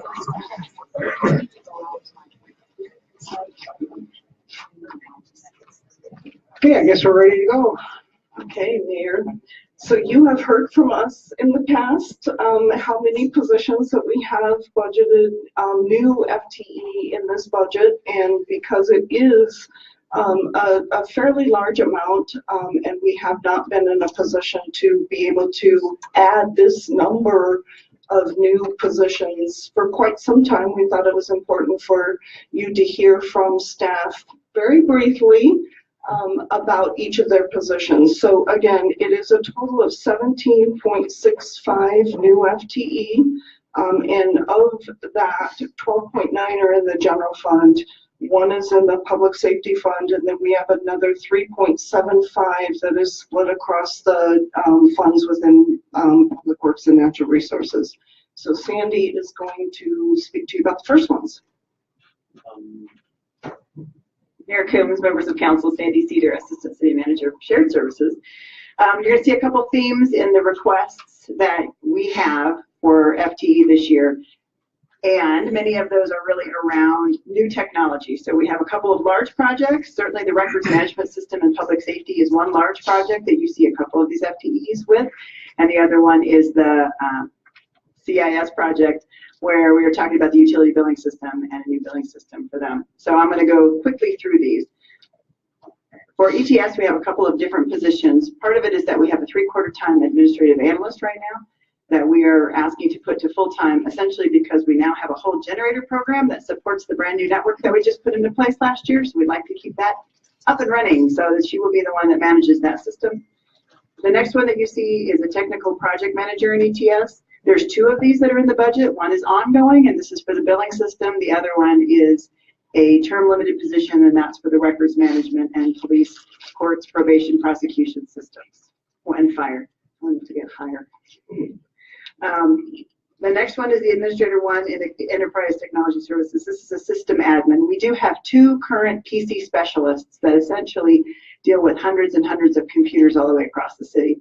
These 2 are the ones that are doing end user desktop work, but when they have some sort of issue that starts to rise up in the ranks around technology or complication, they don't really have anyone to be able to rely on that's a Microsoft expert. This position would not only be that Microsoft expert, but we would rely on to handle some of the phone system maintenance as well. I already talked about the next one. The administrative analyst in public safety or courts. This is a backfill position for public safety's IT division.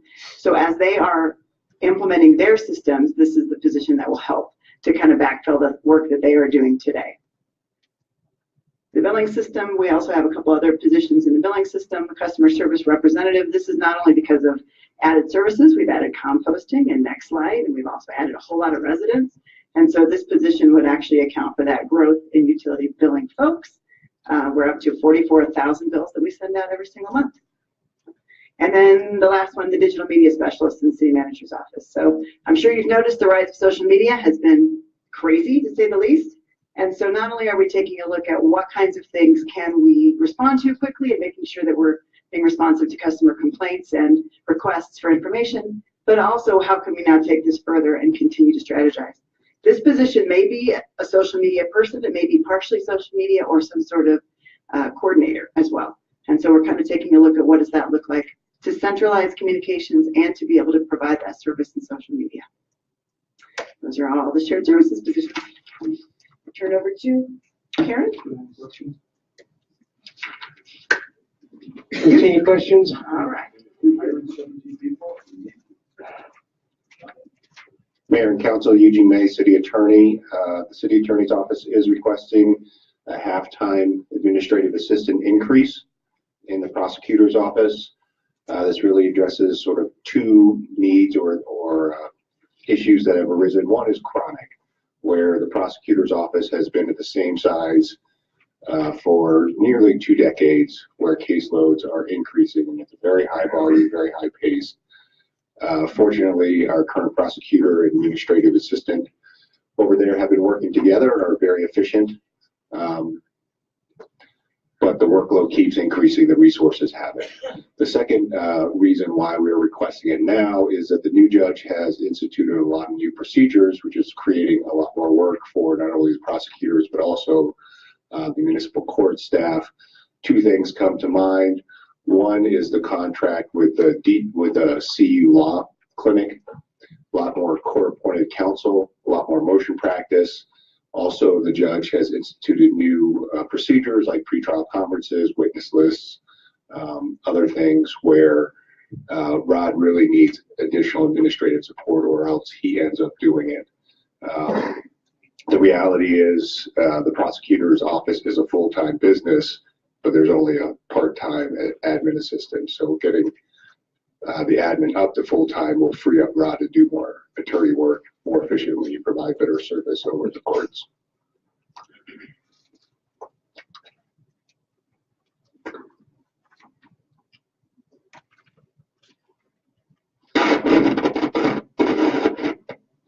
Sorry. Karen Roney, Community Services Director. So I'm going to talk about 4 positions.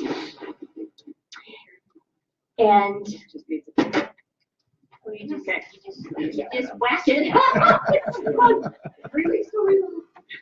There we go. So we are proposing to increase our assistant curator at the Longmont Museum from a 0.6 to a 0.75 FTE position. And this is really to, we basically have 2 exhibition curators that work really hard to produce those wonderful exhibitions that we offer and that we bring in revenue-paying customers. The whole team does that, but in terms of our exhibition staff, this is really a small amount to increase our capacity to be able to offer those incredible exhibitions to the community. So never mind on the 0.25 FTE registrar for the museum. We did get word today that the Longmont Museum was awarded the Institute of Museum and Library Services federal grant for $150,000. Yay! So what that means, great job, Kim and staff.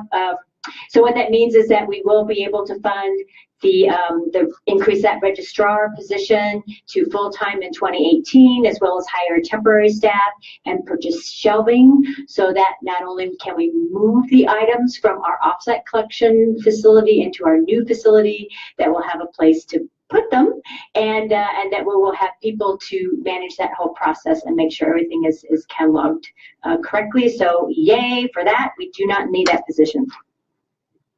The Harold talked a little bit about the one FTE, which is a project coordinator to work with me in our office to continue to handle the workload. So a lot of what we do in community services is messy, it's not clean, there are a lot of community issues and challenges to address. There's not a clear answer. We are oftentimes pulling together the whole community to address things like homelessness, poverty, inclusion, lots of different kinds of things, and as well as we are continuing to work more creatively and differently as it relates to our human service agency funding, and making sure that we are investing those dollars in addressing our greatest needs, and having a person to help coordinate some of those projects to help me manage all that will be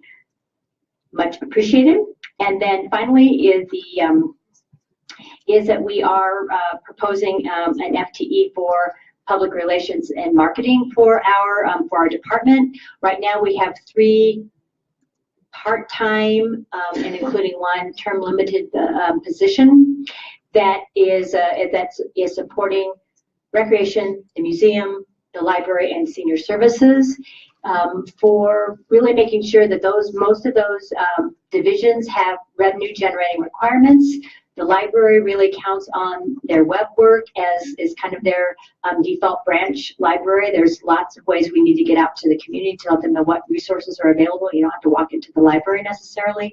And so our next focus is on those service divisions, where we want to make sure that individuals know what services that we have available so that they can access them when they need them, as well as we are those resources will help support some of the ongoing demand for that external services and primarily planning and development services has in terms of staying connected with the community. At least in community services, we touch on an annual basis over 2 million lives in our community, and having assistance to really help market that and get the word out is really needed. And I will step away, and I believe it is Joni. Any questions? Mayor Coombs, members of council, Joni Marsh, Planning and Development Services. So the FTE that we have in the budget is a full-time code enforcement officer. We currently have 5 full-time FTE and a part-time FTE. We are 23 square miles, 95,000 population, so we continue to grow, and we want to make sure that we continue to maintain the quality of our community and our neighborhoods. Some of the things that we are finding difficult have to do with proactive enforcement and finding issues as they arise in the different beats, and also responding with what my staff likes to do, which is the next day service. And so that's becoming increasingly difficult with our current load. And then we have 1 full-time senior code enforcement officer who does all our housing inspections. We have an average of about 90 to 95 housing inspections per year. Substandard housing in those cases run the gamut of what's involved and what it requires to resolve those. So some of those can go for months. We also have had an uptick since 2015 fairly significantly in cases of houses that have meth that needs remediation. So we had 5 cases, I think, in 2015. We had 18 last year, and we're up to 11 this year. So in order for us to stay on that as well, we feel this is the best solution to make sure we're addressing the community needs and the changing world we're seeing out there. Councilmember Finley did ask a question earlier about development services and some of the time it's taking, and based on what Don Burchett indicated and what's in the budget. We actually evaluated that, and what you're seeing is those positions are showing themselves. We filled a position this year on Public Works and Natural Resources for the engineering review. We saw that as an issue. Dale can talk about that more specifically. The other one where we were seeing a log jam occurring was in the fire inspection piece, and I think Jared's going to talk about that when it's their turn. But I just wanted to say, to answer your question, is those were targeted based on where we were seeing workloads really start to bind up. Good morning, Mayor, members of council, Jared Van Good evening, yeah. Thanks, Jared. It's been a long day. Jared Van Lanningham, Deputy Public Safety Chief, overseeing fire services. We're asking for a fire protection engineer. Basically, we need this position to keep up with the demand. So we have an office, codes and planning office, and Michelle Goldman, our captain, who's a fire marshal, is doing an outstanding job with 3 people. The staffing there is the staffing that we've had back in 1980 when the population was about 30,000 people. So with all the growth, obviously we're about 4 to 6 weeks back on getting to plan reviews and inspections and all the follow-up that goes along with that. And so a fire protection engineer will really help us. It's not going to solve all of our problems, but it's going to help us bring down that wait time so developers aren't waiting in the wings for approval of their plans and permits. Questions? Thank you. Jared. So I think it's also important to note that that position that Jared was just speaking about is being funded from incremental development revenue. And we're going to talk to you about everything we're funding from incremental development revenue a little later this evening. Okay, thank you.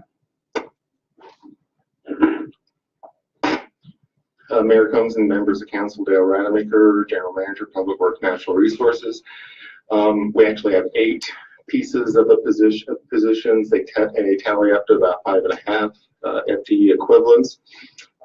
You sort of heard this from other folks, but sort of in perspective, it's unusual for me to be up here asking for a staff, and when in fact over the last 20 years we've been reducing.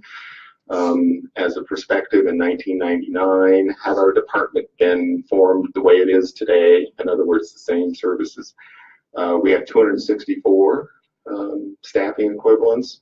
With these additions in 2017 or going into 2018, we'll be at 237. So we still have about 30-some positions below where we were.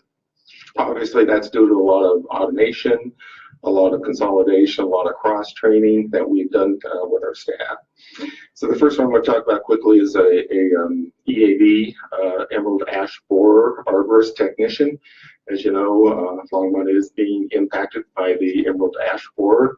The way we're funding this is sort of a unique way. We are using the city's tree preservation funds, which people pay into as they take down otherwise valuable trees.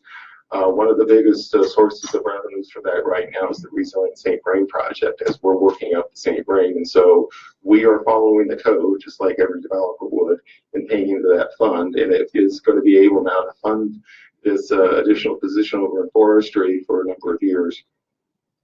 Next one I want to talk about real quick is a 0.5 FTE economic sustainability specialist. So this is a person that's going to be working with Lisa to implement the sustainability plan in the area of economic sustainability. It will work very closely with some of our partners like the Longmont Economic Development Partnership, certainly with our other city departments that it can work with as well. We really see this as one of pulling together the business community and finding ways that we can really assist them in being thriving business here in the city. Next one I have is a half of a FTE of a project manager over natural resources. As you know, we are still sort of playing catch up a little bit in the parks area with a real backlog of renovation projects. And these are small projects, but I can tell you sometimes a small project takes as much legwork and work to get done as a big one. There's a lot of details that go into that. And so what we're doing, and David Bell, I give him credit for this because we also have a halftime volunteer coordinator. He is going to mind meld those two halftime positions into a single position. We think we'll be able to really leverage that volunteer work, which a lot of that does come up in the natural resources area.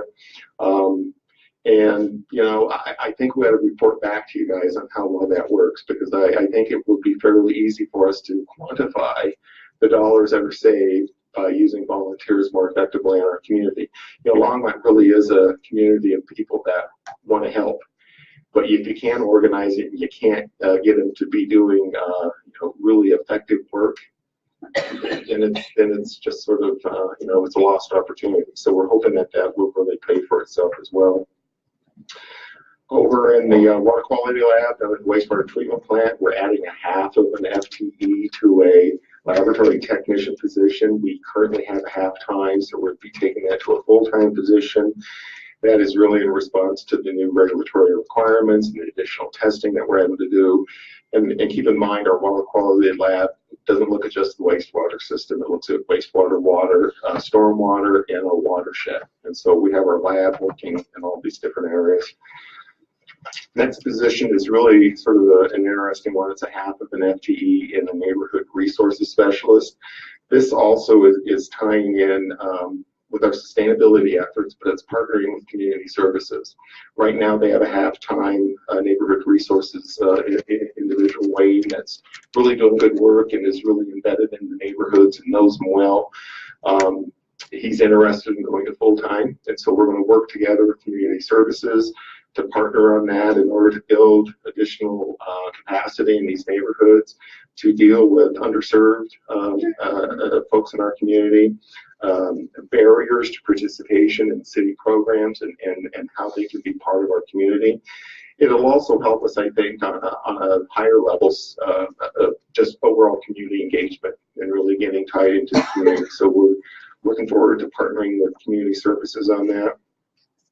Next one I have is a one FTE in our water utility, a technician over in our operations area. This is one area that if I look at, we may have cut too far. We may have reduced down a little bit. So this is a request that's come forward out of that area. It's tied to things, everything from our backflow and cross connection, our disinfection residual requirements, storage tank rules, total coliform rules. So there's a lot of new, again, regulations coming down on water distribution systems that tell us that we need to look at that staffing level. The last one I have is a 1 FTE traffic signal tech, and we believe this position will more than pay for itself by reducing some of the contract work that we have been deploying this work through. We have always tried to balance contract work versus staffing work, and staffing for the sort of the average demand as opposed to trying to staff for a peak demand.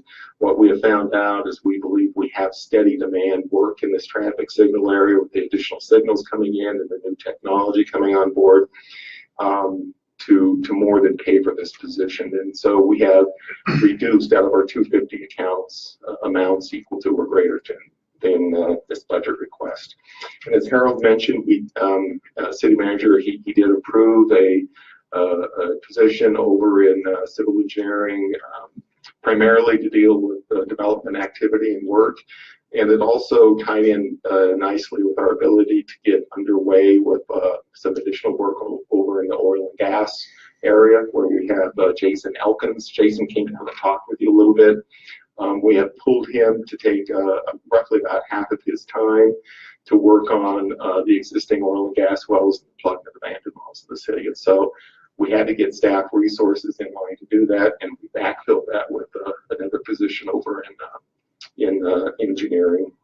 That position is also going to help out with capital projects, so we'll be doing a little bit of both. Any questions?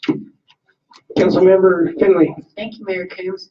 I still don't understand what an economic sustainability coordinator does. So this is not actually a coordinator. Lisa's the coordinator. This is an economic sustainability specialist. And if you remember that's from what it says on our packet. Oh, I'm sorry. It should say specialist. So I don't know if that answers your question, but essentially what it is, it's that made it all clear, right? One of the aspects of the sustainability plan is a thriving economic conditions in the city, and it's trying to work with industry and businesses for them to be more sustainable in their operations. And so that's the intent. I think it's something that when we talked about this position, we talked with folks over at the Longmont Economic Development Partnership with Jessica, and they're excited about the partnership and the ability to work together. So it's going to be a close working relationship with the other efforts that the city also has going in the whole economic development and support arena. Any better? Kind of, sort of? Okay. Any others? Okay.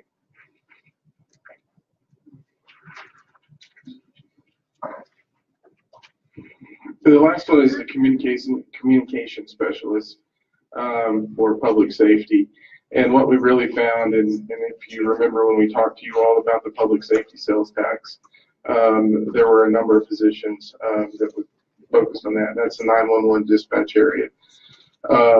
We started looking at it. We felt based on what we were seeing in terms of the workload in that department, their staffing levels, that we needed to go ahead and start making changes now in adding those positions. What I can tell you is in the two cities where I served as a city manager and one where I was in the city manager's office, your 911 dispatch center, this tends to be a consistent issue.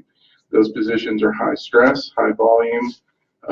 It's hard to recruit those positions, and the turnover rate can be somewhat high just because of the nature of the work. And when we look at our staffing level and the volume of calls, we really felt like we needed to add that position now to start assisting in that area. And I think to answer your question on the sustainability specialist, to go back to that, I think part of it is to give you an example. We were looking at some things in the golf course, and so what we did is we brought Lisa in and some others, and they work in conjunction with our utilities and evaluate what it is that we can do to make changes to our systems that can save us money in the long run as an operation, and what grants are available for us to look at. And so to give you a specific example, I think there was a pump replacement that was somewhere in the neighborhood of 80,000 or so, but with the grants and some of the other opportunities, I think we were going to pay like 20,000. And so that's really what I think that position is going to do, is really interface with the businesses to look at these types of issues based on the incentives that were in the sustainability plan that you all saw. Councilmember Bagley. Thank you, Mayor Coombs. As we're following the packet, could you do me a favor and just put up very briefly the slide of the things we're going through tonight? I'm going to take a picture of it because that way I can kind of just see where we are.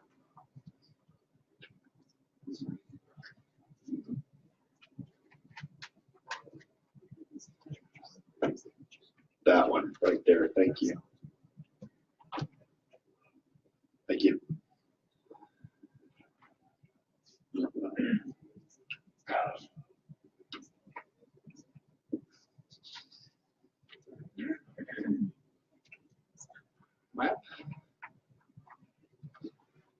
Mayor and Council, I am Bob Allen, Director of Operations, Public Works and Natural Resources, and tonight wanted to do a very brief presentation. It's really a follow-up on a conversation I wasn't a part of, but occurred at your council retreat back in February, March, and it was facilitated by Kimberly McKee, our LDDA director, and it related to the city expanding resources in the downtown area. So this is a proposal to do that. Currently downtown, most of the maintenance there is either sponsored by LDDA in the area from 3rd Avenue to 6th Avenue and Kaufman to Kimbark. CDOT maintenance or maintenance that the city does is sponsored by CDOT. It's a part of an intergovernmental agreement. And then the city facility grounds maintenance at the DSC in this facility here. So it's pretty focused. It's a small area, and it's a challenge to maintain because it's such a small area with a kind of a high density of use. So the proposed approach here would have the city expanding that into kind of a campus type of an approach. And it would incorporate instead some areas that are already in there, but with a little bit more attention to the areas. So it would include city properties such as Civic Center, DSC, the Safety and Justice facility, the parks, including Thompson Park, Collier Park, Roosevelt Park, greenways, right-of-way, the Quail campus, the CDOT right-of-way, which of course is in the area, and then the downtown area that is the LDEA maintenance area. It would consolidate resources to 3 full-time employees working in the area. And we would, under this proposal, have fewer contracts and more focused in this area. And to make sense of that, here's a map of what that campus would look like. So everything in green would be in this maintenance area. Currently, the LDDA maintenance area in blue is all that we're really focusing additional attention on. So it would expand Main Street down to Ken Pratt Boulevard. It would include the 3 parks in that north area, the Quail campus to the south, and then the left-hand and St. Vrain Greenways, approximately from Martin Street, in the case of the St. Vrain, out to Price Road, and left-hand almost over to Kanemoto Park. Those areas are currently, this whole area consumes about $350,000 in funds for maintenance. We have 7 FTEs, pieces of FTEs that work in the area, number of landscape contracts, a lot of equipment and trucks, and then of course funds that come currently from LDDA and from CDOT. So the additional requested resources would be $35,000 in the general fund to enhance maintenance in the mostly in the downtown areas and down into the greenways where we have a lot of litter and a lot of homeless encampments that we're constantly evaluating and mitigating. And then it would include $47,000 in the sanitation fund, the waste management fees specifically shifted over into that area to add another, I think this is about 1.25 FTE to supplement what's working down there now. And it would, of course, be an integrated approach where it would be a smaller team, but focused in the challenges that are kind of unique to that area. So specifically, it would include in that DDA maintenance area from 3rd to 6th, Kaufman to Kimbark, including the alleyways, more sidewalk blowing and cleaning, more trash control on the sidewalks and alleys, a little more power washing, where we have problems, spills from trash cans, and just general areas that we see a lot of liquid contamination. Monthly cleaning of drains and tree grates and chases, little additional alley plowing, and more inspections in that area overall. In the right-of-way, we have similar, more litter patrol, more inspections, a little bit more post-storm ice and snow attention, and a little faster graffiti response time.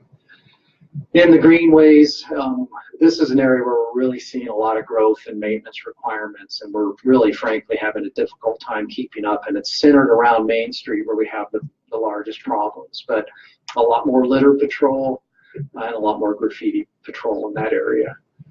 And then in the parks, some similar things, a little bit more litter and graffiti patrol, and just a little more presence and more frequent inspections for, emerging safety issues and just problems that we're seeing more frequently in the area with higher use. Questions?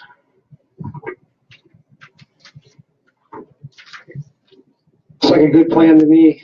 I think Kimberly will be pleased with it, and I think the downtown business owners will be, and it seems like a really efficient way to take care of it. Anybody else have any comments or questions? Councilmember Peck? This is just always a curiosity when I look at the budgets. When you say that you're going to take some money like out of the waste management budget for that area, just out of curiosity, is the waste management can obviously do without that money in their fund, or are they, how does that work? So, Mayor and Council, that's a good question. Barely. We do have some resources that we can work with, and the waste management fee currently is fully used, but one of the uses of the waste management fee is for the administrative transfer fee from the sanitation fund into the services that are provided, enterprise over the whole city. So we think right now that our rates sustain paying that, from the regular rates, which can also pay for that, and that we can shift some of that funding over into this area. The obvious question is, will it drive or can it drive rates? At this time, no, but in the future, it could, yes. Yeah. All right, thanks, Bob.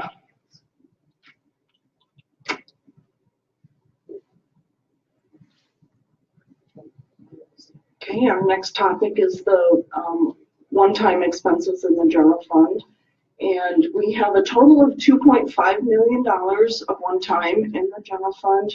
We categorize them as capital equipment, there's $203,000 there. IT equipment and improvements is at $714,000. We have another category where this is the non-capital equipment, supplies, those types of things, is $390,000. And then the biggest category here is one-time services and expenses at almost $1.2 million. So it includes a total of $2.5 million in one time. However, we do have some either revenue or dedicated fund balance that we're using for this. So incremental development revenue one time is $47,000, and we'll get to that in just a little bit as well. We have some transfers from the other funds to support things such as CLU and equipment in ETS.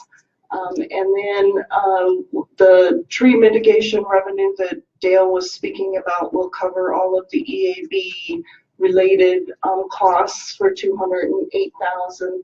And then development incentive revenue. So this is revenue that we're going to get this year from Smuckers. And then we're going to rebate that revenue next year. And so this will be funds that will be dedicated fund balance for that specific purpose for next year. So our net one time, the amount that's actually coming from undesignated fund balance in the general fund is really only about $1.8 million.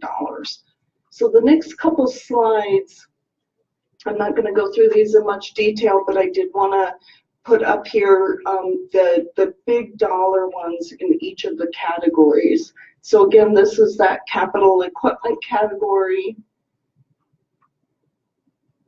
And then we have the IT equipment and improvements category. The biggest one here is the court and probation system that we've been speaking to you about. And this is the non-capital equipment and supplies category. So the emergency warning system is pretty big here as well. I don't know if I would really call it non-capital. I guess it depends on the way that these funds will be used. We don't know exactly how these funds will be used yet, but we do know that we need to do something. And then the bulletproof vests and helmets that we spoke about earlier as well. And then the big category, other services and expenses, again, there's the Smuckers one is probably the biggest dollars in this category.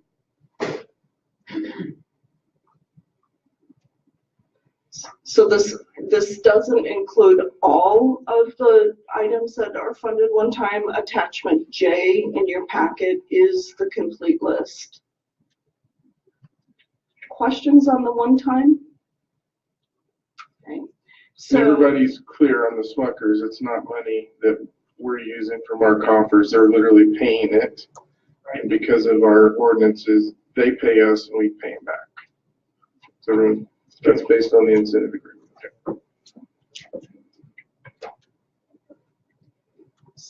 So in our financial policies, we have a policy around incremental development revenue, and we really define incremental development revenue as the amount of revenue, both permits and plan review revenue, that will be received above a base level of 120 new dwelling units. So we have a total of 995 building permits for new dwelling units. And again, the 120 base unit leaves incremental development revenue based on 875 dwelling units. So it's a total of just a little over $1 million. And in our policy, it really states that we will spend this incremental development revenue on ongoing expenses, development-related expenses that are subject to reduction if and when those permit levels decline.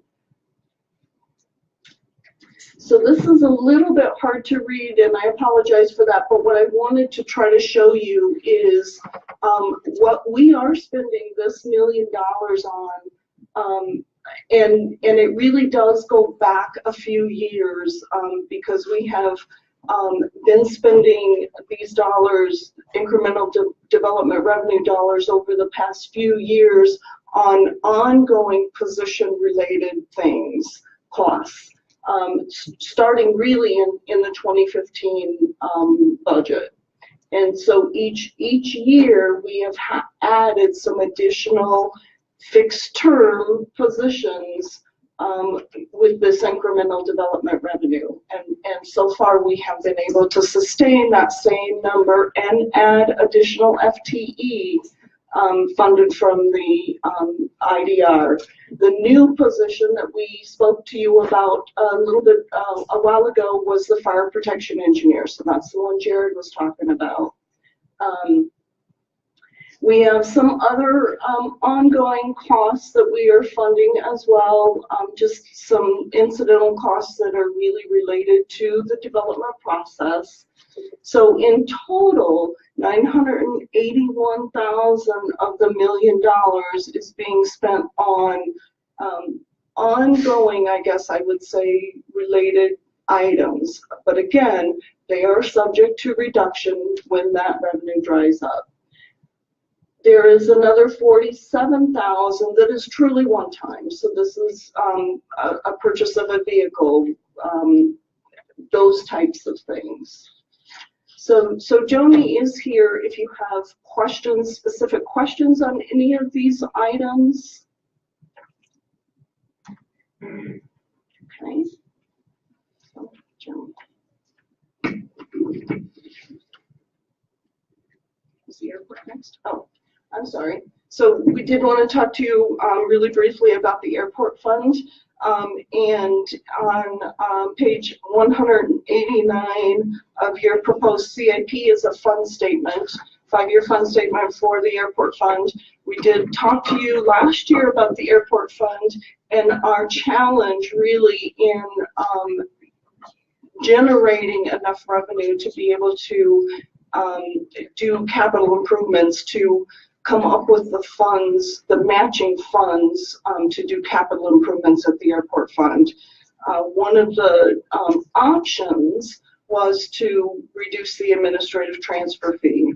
And I would say that the airport fund has not always paid 100% of the administrative transfer fee.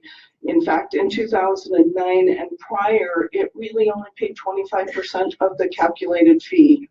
And then that was gradually increased over time. In 2010, it paid 35% of the calculated fee. And then in 11 through the 17 budget, the airport fund has been paying 100% of the calculated fee.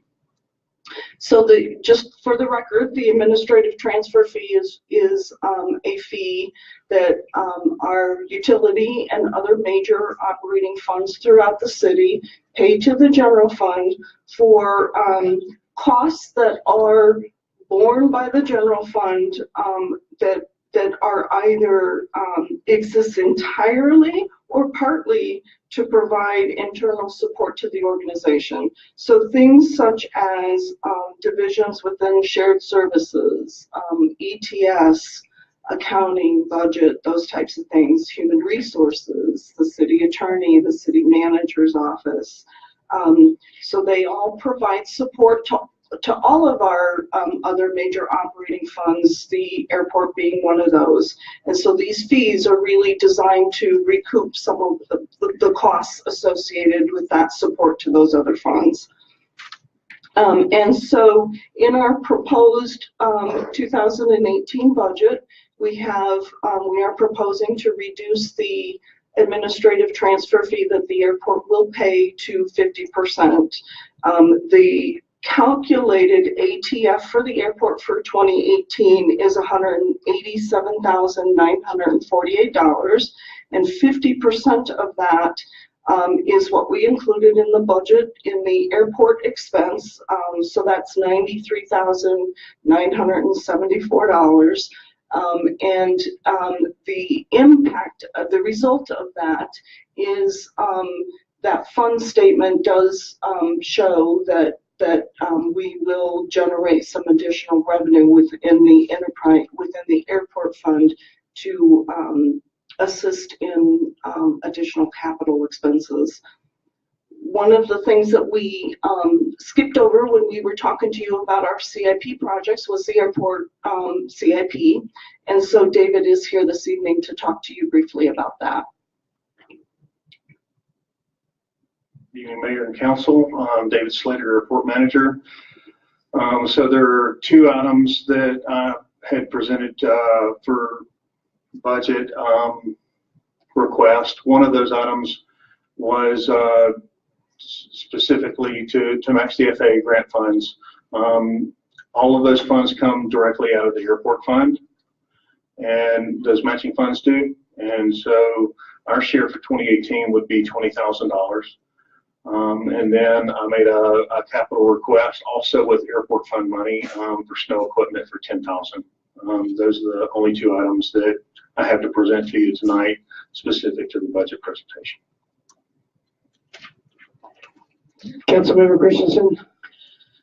We talked before about the, well, I know you've talked many times about fixing the runway, which is kind of the most basic thing of an airport. The runway's got to be saved. So tell me again how much that would cost and whether this would allow, I assume this is a one-time reduction if we do this, and it would go back up to 100%. The administrative transfer fee? Yeah.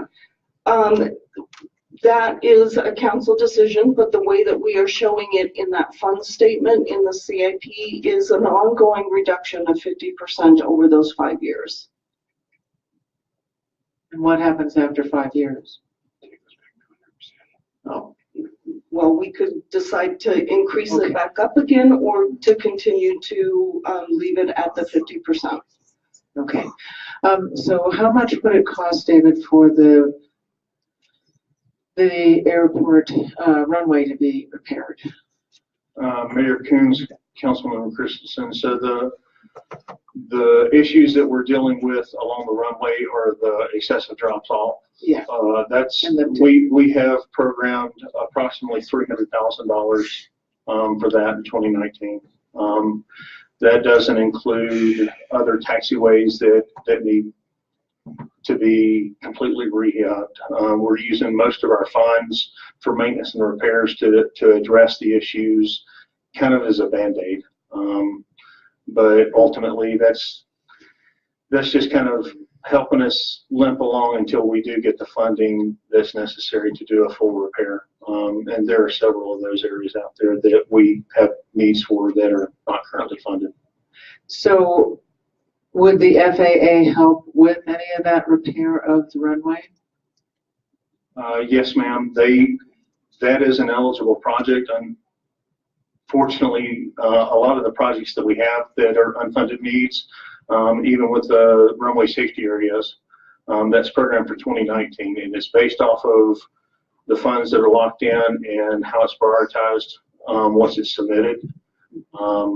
And so there's only so much money that goes around every year, and so it takes a progression of time if we wait on the FAA to fund everything. Okay, thank you. Councilmember Bagley? Thank you, Mayor Coombs. Just a quick question based on some comments during the public invited we heard. What's the total airport budget? Where do you get your revenues from? And how much money does the city subsidize the airport? Okay, quiz, Mr. Slater. So approximately. In 2015, the revenue we generated was approximately $450,000. That included some of the revenue that came into the air show. So 2016 actual, I'm sorry. Yeah. So the 2018 budget has revenues of $812,000. That's with a $380,000 of grants in it, and the expenses are $759,000. So typically, without the grant, it's a little over $400,000 of ongoing revenues and expenses. Where are the revenues coming from at the airport? Appreciate it. So the revenues come from hangar lease rates, including that is the cell phone tower lease rate, as well as fuel flowage fee paid by those people who are flowing fuel at the airport, and that's the gist of it. As far as subsidies from the city, I don't see us receiving any subsidies. Just for clarification on the op-ed that I read, the $40,000 that the city provided the airport fund with to do a planning project that was specific to a plan for mainline utilities and drainage, ultimately to make sure that what is planned out for that area on the airport, but ultimately the city would retain ownership once those main lines are built out. The ownership of those lines would revert back to the city, which the airport would not generate revenue off of, and then the drainage portion would make sure that people downstream would not be negatively impacted. So what I'm hearing is, yeah. So let me check. Go ahead. All right. Mayor Coombs, members of council, I will point out what we just talked about with that administrative fee reduction of $93,974. I would consider that a subsidy from the general fund. Okay. So you're thinking that in order to pay for the airport and to get around the enterprise fund rules, that's how we do it? I think let me just part of this though. The airport last year was not subsidized, but what we were finding is that we needed additional funds to do the grant match that David was talking about and some of the capital projects. When we talked to council about that during the last budget process, I believe the Airport Advisory Board was here, and they were talking about the need for revenue in the capital projects, not the ongoing operations. And so we adjusted. The reduction in the ATF is what's allowing that capital work to be done. So instead of on paying the runways. city back, we're using those funds for matching grants. Correct. Basically, so like everyone on this table, with the exception of David, is charging in on that ATF. And the more work we do, the higher that ATF goes. Okay, understood. Right. Thank you. So isn't it a fact that we're required by FAA to charge lease rates that are, the market rates relative to the neighboring airports? Because, I mean, that was pointed out in public that we're under market, but I don't think that's the case. It's not the data that I saw that was presented to council. It seems, so am I right that we are just charging market rates for hangar leases relative to the airports around us? Thank you, Mayor Kent. Yes, sir. So the FAA does require that we charge fair and reasonable rates, and typically that's based off of fair market value. Of course, fair market value is relative. However, we do our analysis based off the other airports along the Front Range, and we're actually in the medium, the middle of what other airports. There are some that charge a little bit more. They also they have longer runways, more infrastructure, accommodate larger jets, things like that. And then we actually charge more than some of the other airports along the Front Range. All right, thank you. I think more specific, and this is another funding issue, and we've talked about there are specific companies that you can go out and contract with. They can come in and essentially do appraisals of airports and compare it to the market, because what they're looking at, and they look at all of this length of runway, services that the FBO provides, all of it, and they say, here's what the market rate is. Now, if you go back to the FAA regs, the difference between the market rate outside of the fence is different in those calculations. Now, if you were a non-aviation business and you located on the airport, you would have to pay the fair market rate for the community. It's only aviation-related businesses that have this other rate structure. Okay, thank you.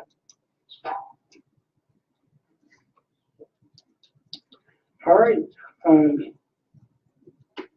I think it's also good to point out for the audience that the city council is currently considering, a revised drop zone fee. So, we are looking at that.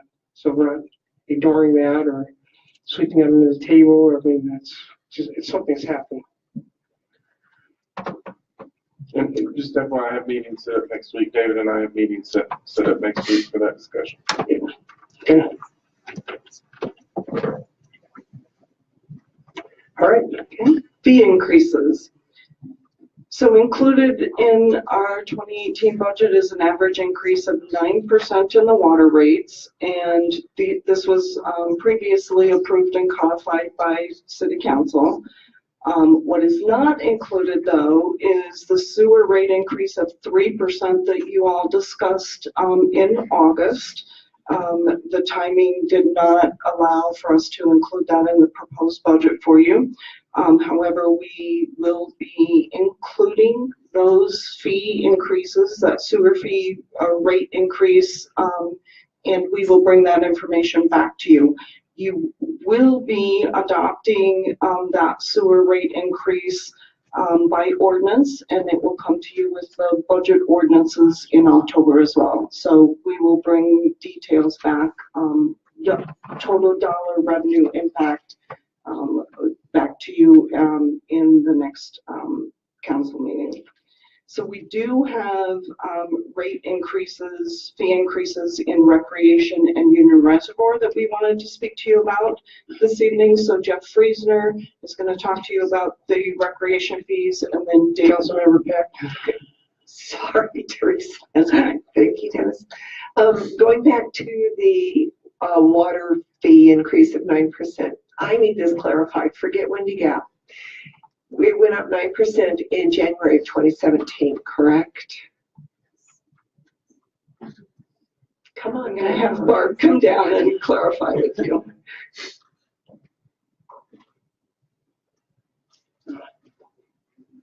Barbara McGrain, Public Works and Natural Resources. Yes, Councilmember Peck.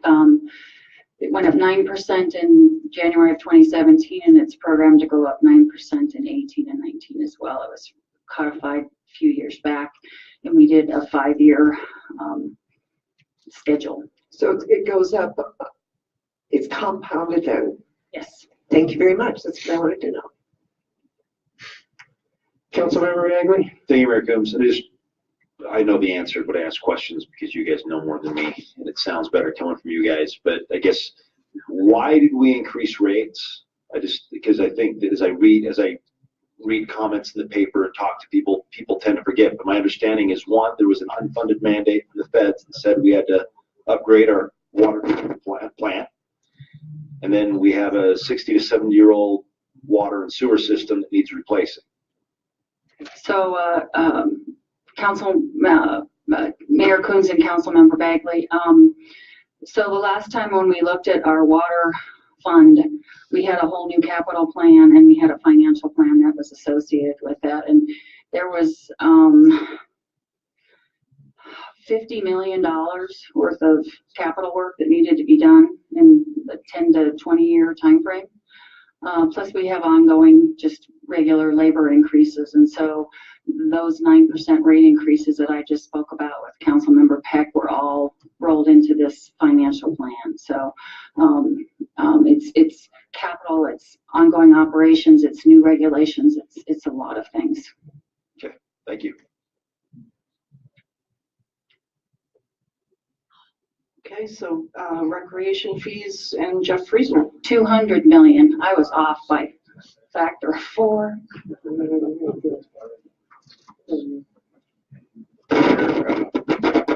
Council, Recreation and Golf Manager. Just a quick presentation about recreation fees. The budget proposes that all admissions and daily pass fees go up 10%, and that all other fees within recreation go up 5%, with a goal of generating $263,000 plus. We provided you in your packet examples of what the fees would look like for the 10% drop in fees at all of our facilities that recreation manages. Would go up 50 cents. And then all of our pass structure would go up by the 5% in accordance with that 50-cent increase. And we do things by quarters because it gets too difficult to get people through the door in a fast way if we're counting pennies and nickels and dimes. So that's why we generally keep things at quarters there. And then also examples of 5% fees, youth basketball. Park shelters, if you look at that, that doesn't add up to 5%. But what we've done historically in the area of rentals for all of our facilities is we generally increase that by the 5% and round it to the next higher $5 mark. The last time that we increased fees was in 2015. It was about 10% at that time. We had not increased fees before that since the rec center opened in 2002. So the reasons why we need to increase is, as you're aware, there's a financial policy that recreation is required to recover at least 80%. We're proposing that we recover 100% of increases to temp wages. Our additional temp wages for supervisor at the Memorial Building. And then next year we're looking at updating our rec track to a web-based system, and that will provide training for the frontline staff to do that. So that's all I had. If you have any questions. Do you expect that increasing the rates is going to decrease the amount of volume through the rec centers, or do you think they'll have very little effect? I think that has a potential to do that at all of our facilities, and in particular I'm concerned about the outdoor swimming pools. You know, some people believe that our fees are too high already, but in order to, number one, pay our temps the minimum wage, we have to be able to increase the rates to be able to do that. Okay. Councilmember Peck? Thank you. Jeff, on these rec fees, do we have any programs for low-income families like we do in utility billing? We have a scholarship program that is designed for people 18 and under. All they have to do is fill out an application, and they're eligible for $100 a year to go towards any of our programs that are directly offered by recreation staff. It does not cover if we're contracting other folks to come in and do dance lessons or gymnastics, that sort of thing. Okay, thank you. Councilmember Moore? Thank you, Mayor Coombs. Jeff, can you tell us where we stand now for our cost recovery for our recreation services? I would estimate that at the end of this year, we're going to be right around 83 to 84%.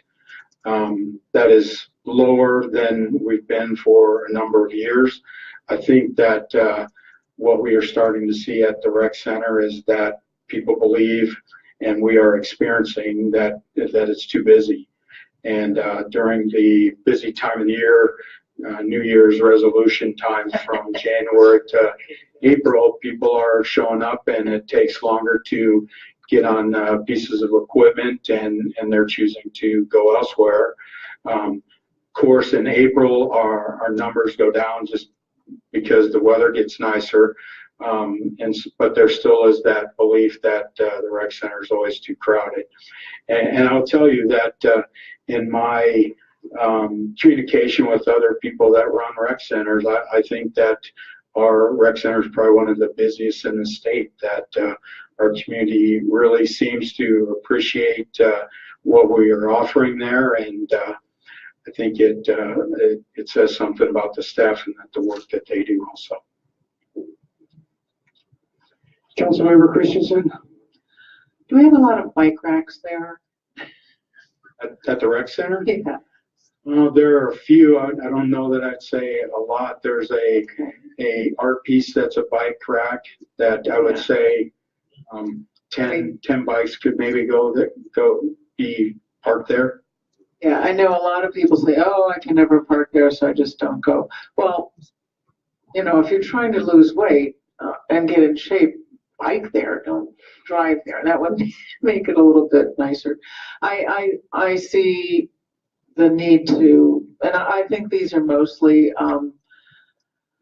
pretty modest increases. I share Councilman Peck's concern, because I know, you know, from my own experience, if you are a mother trying to take a couple of kids over there all summer long, every day, the cost is prohibitive. So that scholarship program, does that have to do with entrance fees? Because it can be used for that, yes. Oh, okay. That's really good. And I think the total number that we gave in scholarships last year was around $96,000. So it's significant. Yeah. Okay, thank you. That's very good. Okay, then there's no more questions, so thank you. And David Bell to talk to you about the fee increases at Union Reservoir.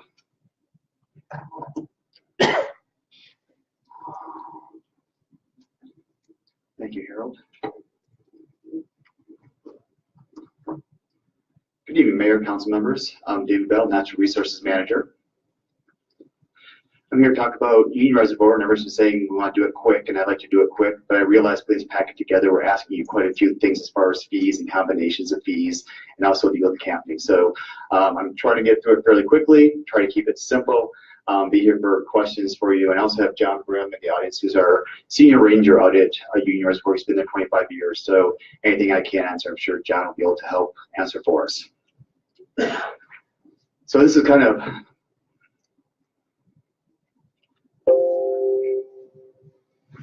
going to parallel jump a little bit as far as fee increases and also people loving our resources a lot out there too. So one of the things we talk about this, we want to keep in perspective that one of the goals of a Union Reservoir is to provide users with fun, safe outdoor experience while at the same time protecting our public, our staff, and our natural resources. So I just to keep that kind of in context as we go through this. On weekends, Memorial Day, from Memorial Day to Labor Day, cars wait. They line up and they wait to get in. And again, they're loving our resource to death, basically. It's getting cliche, but from Gardens of Gods to Rocky Mountain National Park, from City of Boulder to Boulder County, people trying to figure out how you deal with people wanting to use our resources so much and how you manage to have a good, safe experience, and also keep your natural resources protected as well. So not only do they wait, they continue to wait. Cars are backing up from County Road 6 all the way up to County Line Road. That's causing about an hour-and-a-half wait on the long weekends. It's one car coming in, one car going out, one car coming in. And if you look at that picture there, basically no emergency vehicles can even get down that road. So we have safety issues. We have people parking in neighborhoods trying to walk in to beat the line. We have people that have reservations for paddle boards and they can't get in reservations, so they get frustrated. They're cutting the line, coming back from the east and trying to cut in front of people jumping out of cars and actually having confrontations in line at the entrance to Union Reservoir.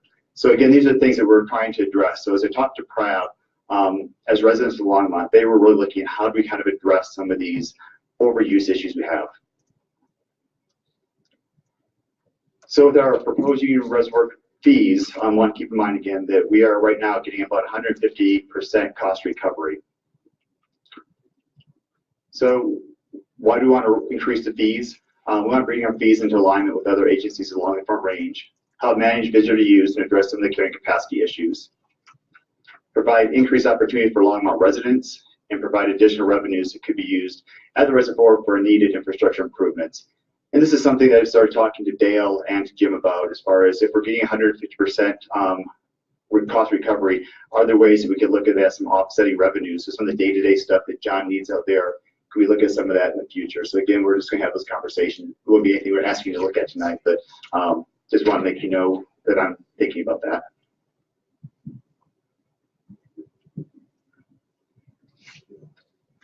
Before I jump into the prices, I just like to remind people that we have a very unique situation at Union Reservoir. When people say, well, what's Boulder Reservoir doing? What's Horseshoes Reservoir doing? We provide opportunities that you just can't find those other places. We have weightless boating, sailing, paddle boarding, and sculling. So every place else we want to go there and do sorts of things, you're competing with jet skis and water skis. So we have something you really can't compare apples to apples. We have the swim beach with lifeguards. We have dog beaches. We have fishing piers out there. The sailing club, boat storage, playgrounds, picnic areas, sand volleyball, and now we have a dedicated area for our sculling clubs out there. So that being said, this is the increases as John went to Pratt that we looked at, and this table looks a little different years because there's a third column of numbers there, but it just repeats the first. So the first is our current rates. The second is our options that, again, I think John Brim is our senior ranger out there said these are things that really we should be doing just to stay competitive in the industry so that we are not a place that just becomes drawing people from their home areas just to Longmont because it's cheaper, but to keep us in line with that. If you go to option 2, it really is just holding our prices constant for residents. And that's so as you look at the next table, it'll just kind of line up for you for option 1 and option 2. Again, the first column is our current prices. The second is what John going out looking at other agencies on the Front Range are doing. And again, there's highs and lows on all of those.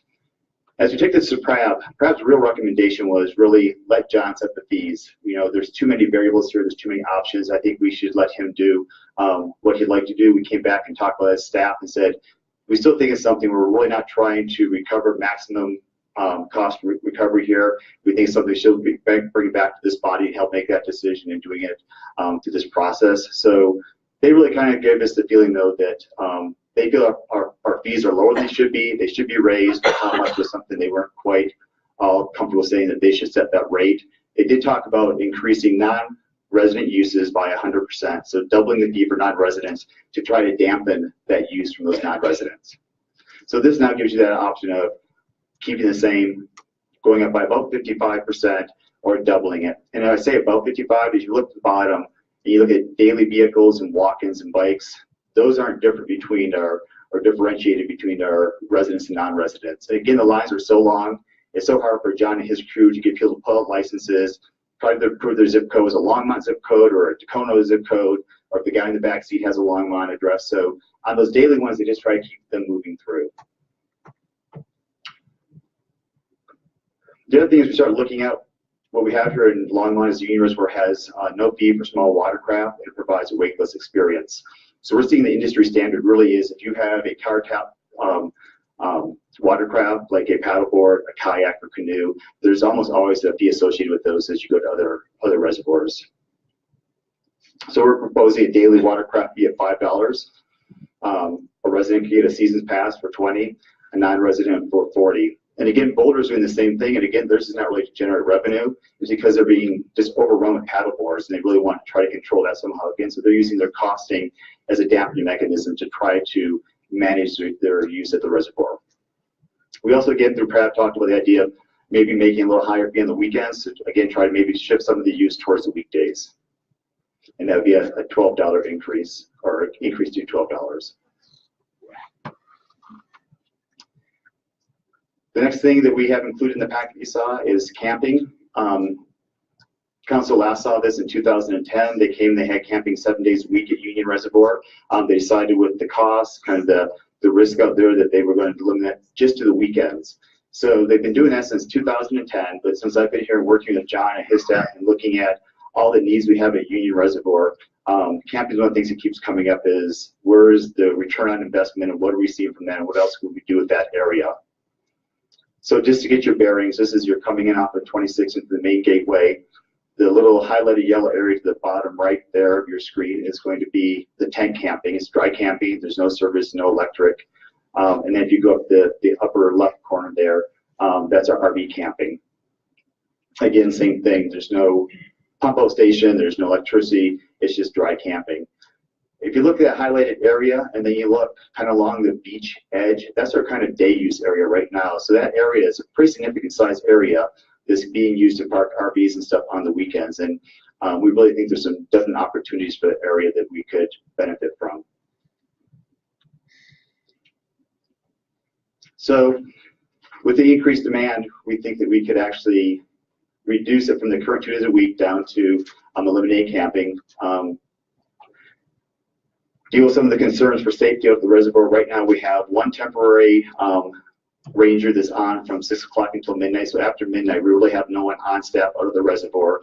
And we know through the interactions between the rangers and campers out there, that alcohol is a big issue that we have had to deal with. And again, we have one individual out there that really doesn't have a true law enforcement background. So just from the public safety side, we think that we could eliminate that. We could push that ranger up into the daytime hours where we actually have high number of users out on the water now, and we're constantly doing rescues. So if the winds come up on Union Reservoir, you know that those paddle boards and stuff get blown across the lake, and the rangers are out doing rescues on the lake. So shifting those resources where they could be better utilized would be important. There's a scout ring out there that's been there for years. It was moved from Roosevelt Park. We do kind of want to honor that history and keep that scout ring and camp area out there at that portion of the reservoir. And then, again, we talked to you back in May about the master plan. So as we do master planning for Union Reservoir, camping is a portion of that. And we would readdress camping at that point, looking at what we need to do to have appropriate camping, appropriate staffing for that. So we're not taking off the table. It's just something that right now, what we're looking at how we maximize our resources, that we would like to see it reprogrammed.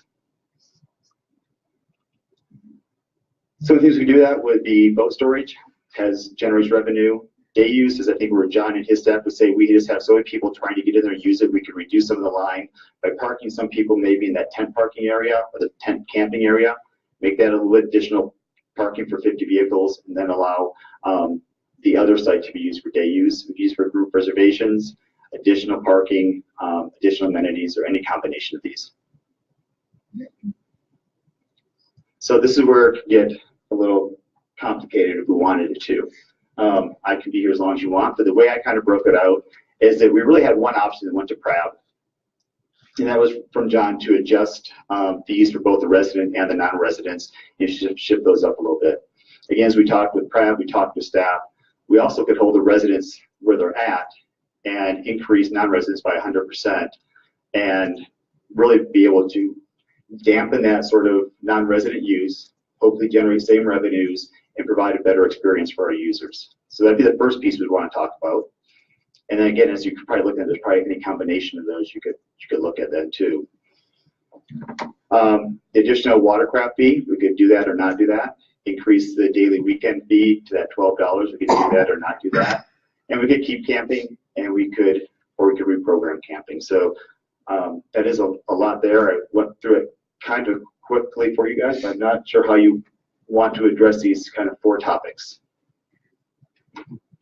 Before we do that, do you have any questions on? Yep.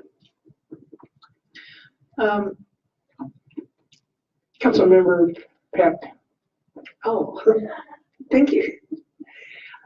David, looking at the line of cars coming in and the way you explained it, went in, went out, if all of those people actually were able to get in and use the reservoir, can the reservoir accommodate all those people at one time?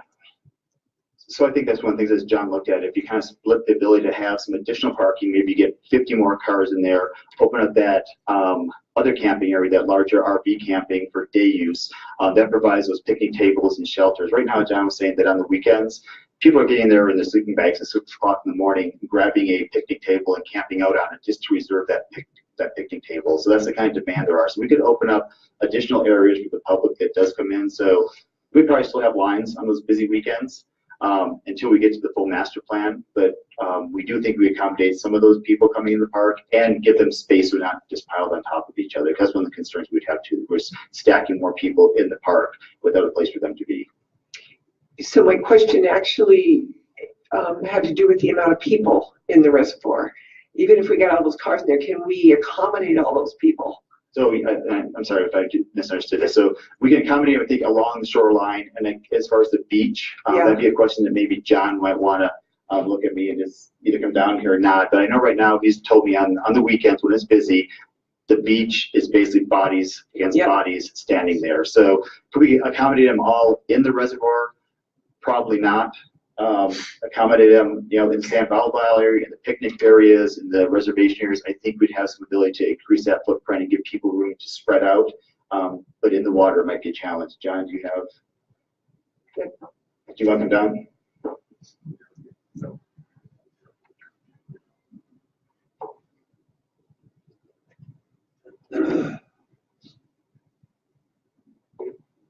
Mayor Coombs and City Council, I'm John Brim, Park Ranger at Union Reservoir.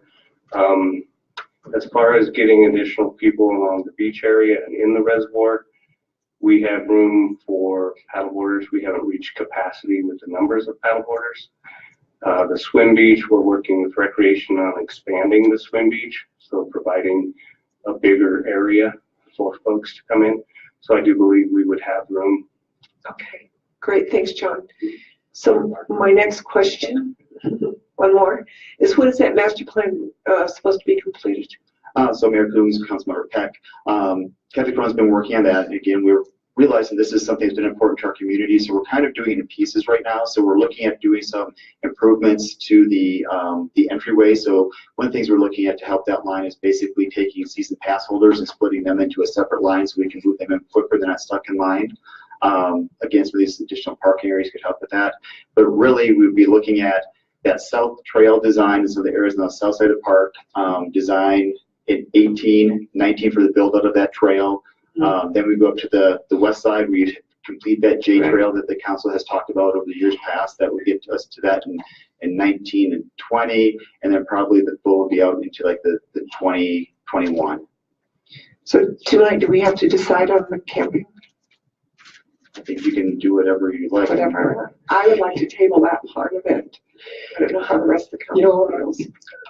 I kind of think I agree with fee option one. We should adjust both residents, maybe raise residents rates like something nominal like 5%, and then adjust whatever non-residents rates that you need to control and make the experience better for the residents, but also to get to the 200% to control the traffic and reduce the stress and overuse of it.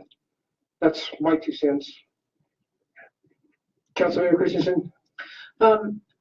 Yeah, I don't know if we're gonna discuss these option by option or what we're gonna decide tonight. But anyway, so my 2 cents, I agree with you, Mayor. I think we should increase everybody's amount a bit, but residents should only be a smaller amount that you recommended before, and then increase non-residents, because this is, after all, our park and it's mainly for us. So I also think that there really is some kind of capacity that for a limited area like this, and we should just, when it reaches a certain number of people, just put the gate down and say, we're at capacity for today. This is what many, most campgrounds do. If it's full, it's full. But as far as the other things, I also agree with adding these other fees. The only thing I don't agree with is eliminating camping, because it's just the only tent camping anywhere in this city. You can't camp down at the fairgrounds. Police reports that you sent, or the reports that you sent for disturbances, were very helpful. But you grouped Union Reservoir with the fairgrounds, so it was impossible to tell what was caused out at Union Reservoir. I believe, let me go back, and again, I appreciate the work that the police department did for us on that. They used their record specialists to pull together, so I did not have a part in kind of pulling that together, but I did look at it, and I think there was actually 2 different categories. One is actually comparing the fairgrounds to Union Reservoir. The titles were shifted a little bit. So one column is actually fairgrounds, one is Union. He also sent over Jim Ham Park, so you can look at that as well. And if you do look at that, one of the things I do think is a little bit telling is the numbers are fairly similar. We're seeing 89, 90s and those numbers. But if you start looking at a lot of the Jim Ham and fairgrounds are going to be traffic. Yes. As opposed to DUIs, domestics, and those things we're seeing out at Union Reservoir. So again, I think that's something that you make great points as far as we don't have a similar piece to compare this to. This is really kind of unique in the area. And I think that we can look at other ways to try to address safety for our staff and our public out there. Sure. Right. Anyway, I'm not for that, because we already are. We're telling people they can't park their RVs here. Well, then we need to give them a place where they can park their RVs, and the fairgrounds is very full most of the time. So this is the only other place even close to our town. Councilmember Finley. Thank you, Mayor Coombs. Well, I would adjust both residents and non-residents in the fee option number 1. I would add additional watercraft fees. I would increase daily weekend vehicle fees. And, I would take your advice on the camping. Although I would like for the Boy Scouts to be able to camp out there. And we will. And the Girl Scouts. Yeah, and it is a scout ring. So the scout ring would stay, and they would allow camping out of that ring. Again, I think I don't have the full history on it, but that was something I think the city council in the past had agreed to when they moved that from Roosevelt Park out there, that we want to honor that. And again, this council could do whatever they wanted to, but we want to make sure we were honoring that ability to have the scouts camping out there. Councilmember Bagley. Thank you, Mayor Coombs. I just look at this as a mechanism to adjust and regulate how many people are using the park. So like my fellow council members, or most of them, I would be behind the fee option number 1, the incremental, just a slight raise for residents that we saw, and then just go ahead and double them for the non-residents. I'd be in agreement with adding additional watercraft fees, and as well as the daily weekend vehicle fee. I know that you mentioned that it's a little tough to get the zip codes right and whatnot, but that was a pretty long line. Right. I've seen that line on the weekends, and I've always thought, wonder what that is. And then I would also take your advice on reprogramming camping. So I don't know if this is giving you guys any help, but yeah, good luck with that, Harold. Councilmember Peck. Thank you. I would go with fee option number 1, and also add additional watercraft fees, increase daily weekend vehicle fees, And I want to table camping, and one of the reasons is that what we're looking at is traffic. And if in any way that public safety bond passes, perhaps there could be some money in there to hire new, more rangers, or I don't know. There might be some money to do something, but I hate to do away with camping or pave it for a parking lot and then come back after the master plan and say, we need the camping and it's already been paved over. So. Mayor Coombs, Councilmember Peck, I just want to make sure I'm clear on the additional parking. So on that, let me go back so I find that slide. We'd be looking at, if you look again, that lower highlighted area where the tent camping is right now, that's where we would see additional camping or parking. And then the area up to the northwest up there is areas where, again, those additional people could actually go. They could get a picnic table and have space. So we'll be paving over those areas. We would really try to be enhancing it for additional day use and for actual use. So I think the amount of parking would be minimal to what we're trying to increase for actual day use. So I think this is, I got it, David. I think this is what they're saying will be the additional parking. Correct. This will convert from RV parking to more day use activities, more picnic tables and amenities like that for people. So, right. And there's no no camping option on either of those. Councilmember Santos. Thank you, Mayor Coombs. David, can you go back one? So I guess that will be the oddball. I think fee option number 2. We've increased everything else on our residents. It's one thing we can hold and increase the non-residents by 100%. I would agree with the additional watercraft fees, but you're gonna have a lot of people going there that have their wakeboards or whatever that they may or may not want to pay it. That's going to be that's going to have to be patrolled somehow. The increased daily weekend fee, I'm fine with. I think camping needs to be, I don't have a problem with keeping camping. I like to see it somewhere. But I think a little bit more recommendation from with the master plan along with the Parks Rec Advisory Board if there's other places along the area. And I would caution council before they start, let's get the public safety fee, public safety tax increase passed first. But if I'm not mistaken, that money's been potentially already been programmed. If you can increase the fees to control entrance into Union Reservoir to a sense, and be able to use some of those fees to hire another park ranger, I think that's more I think that would be more palatable. But again, I would caution council members that money for the public safety tax increase has been programmed already. So that's why I would suggest fee option number 2. Councilmember Moore. Thank you, Mayor Coombs. So just to be clear, PRAB actually recommended the 100% fee increase. PRAB's recommendation was that John Brim, as the kind of professional there, knowing what's happening on Front Range and use, that he just be allowed to set his fees. Okay. Again, as we came back and discussed that internally with staff and leadership, we decided we wanted to make this still something that comes back to this board. So they were looking at setting it more like Chuck Breezer does with golf. Sorry?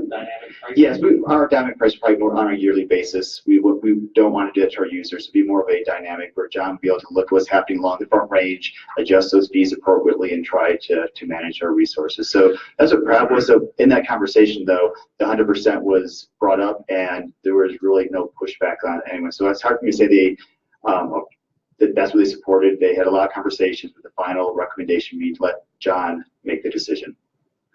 Okay, well, we're just talking about the next year's budget. So I think that we can adjust the fees. I would recommend adjusting fees for residents and non-residents. I think the additional watercraft fees would be warranted.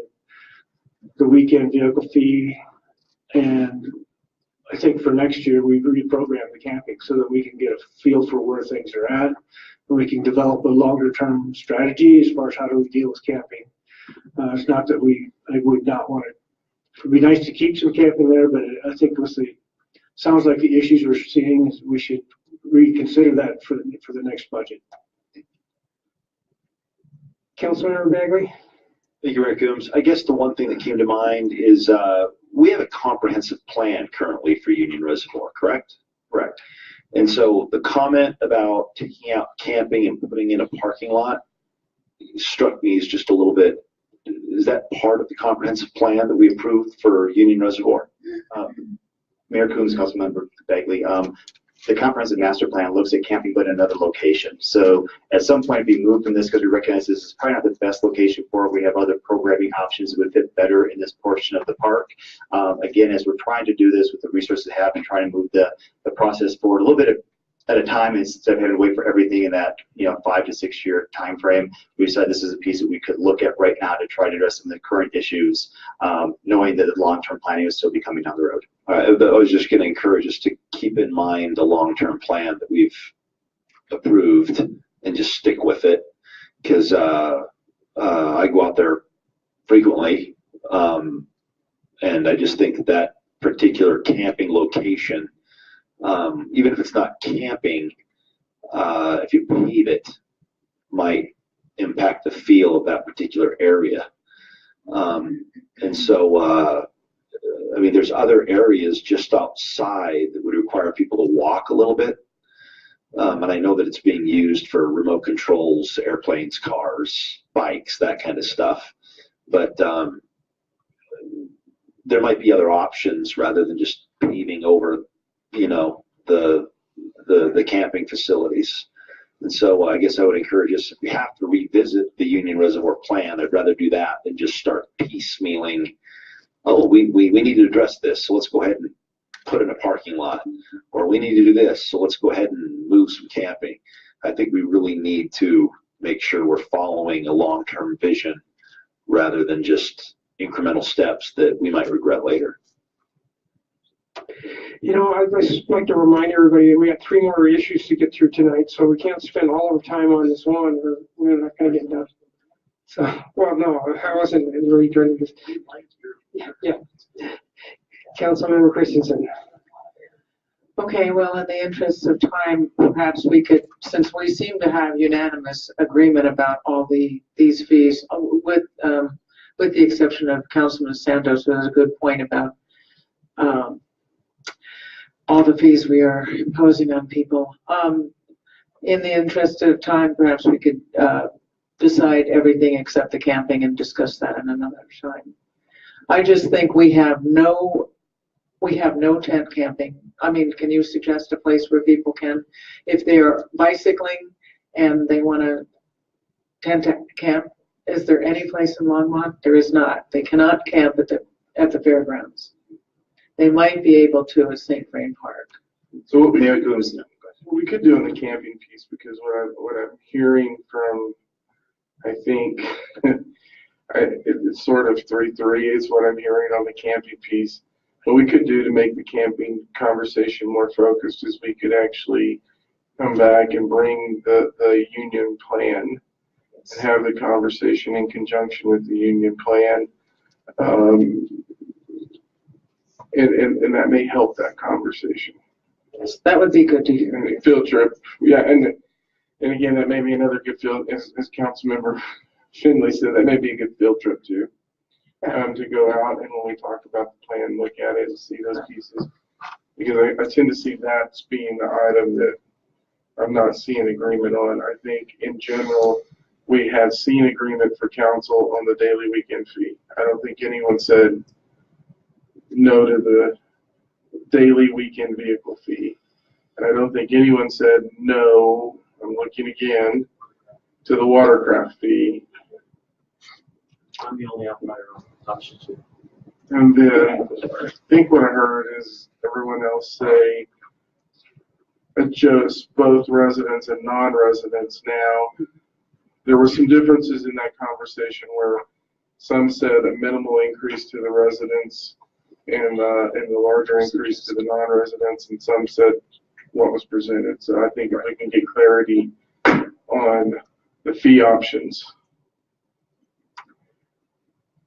Well, for option one, I think we all were in agreement that it's a small increase for the residents and a much larger on the non-residents. Yeah, so, I mean, Mayor Coombs, I just wanted, go back to those tables. I just want to make sure, because I think I did hear, I heard a small increase, and I also heard a 5% increase. So I want to make sure that we're.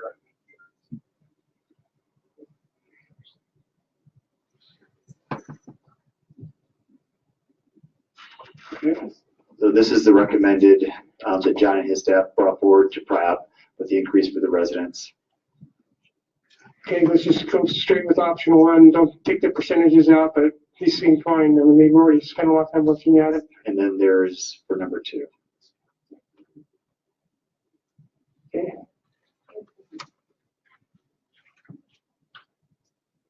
Option 1 for the residents, option 2 for non-residents. And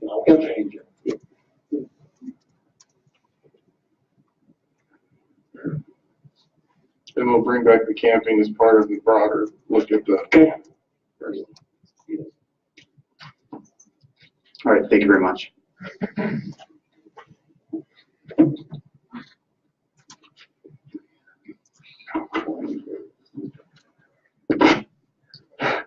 Mayor Coombs, members of council, try to bring you home here quickly and get you out on time.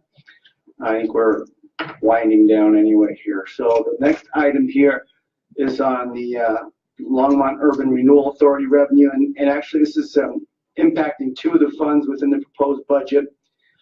This is also the Village of the Peaks Fund. These are all related. We have most of this revenue beginning to go into the LURA Fund and then gets transferred into the Village of the Peaks Fund. So what I really wanted to do was give you an idea of what we had in the budget and how this all works, because this is changing year by year with the amount of revenues that are coming into this program.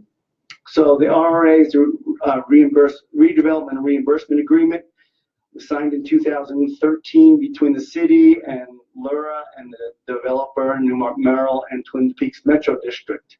And that agreement, along with the covenants for the COPs that we issued, set the requirements for the funding that needs to be put in place each year into a trust for the COP payments. It's an annual funding requirement of 110% of whatever that annual COP payment is in each year. So in 2017, we're paying $1.867 million.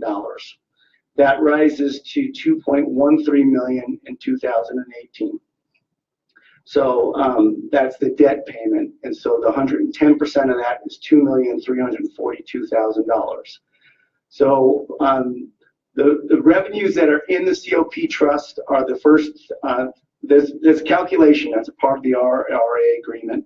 And that tells us where the revenues are to come from, and then eventually how much sales tax increment needs to go towards this payment.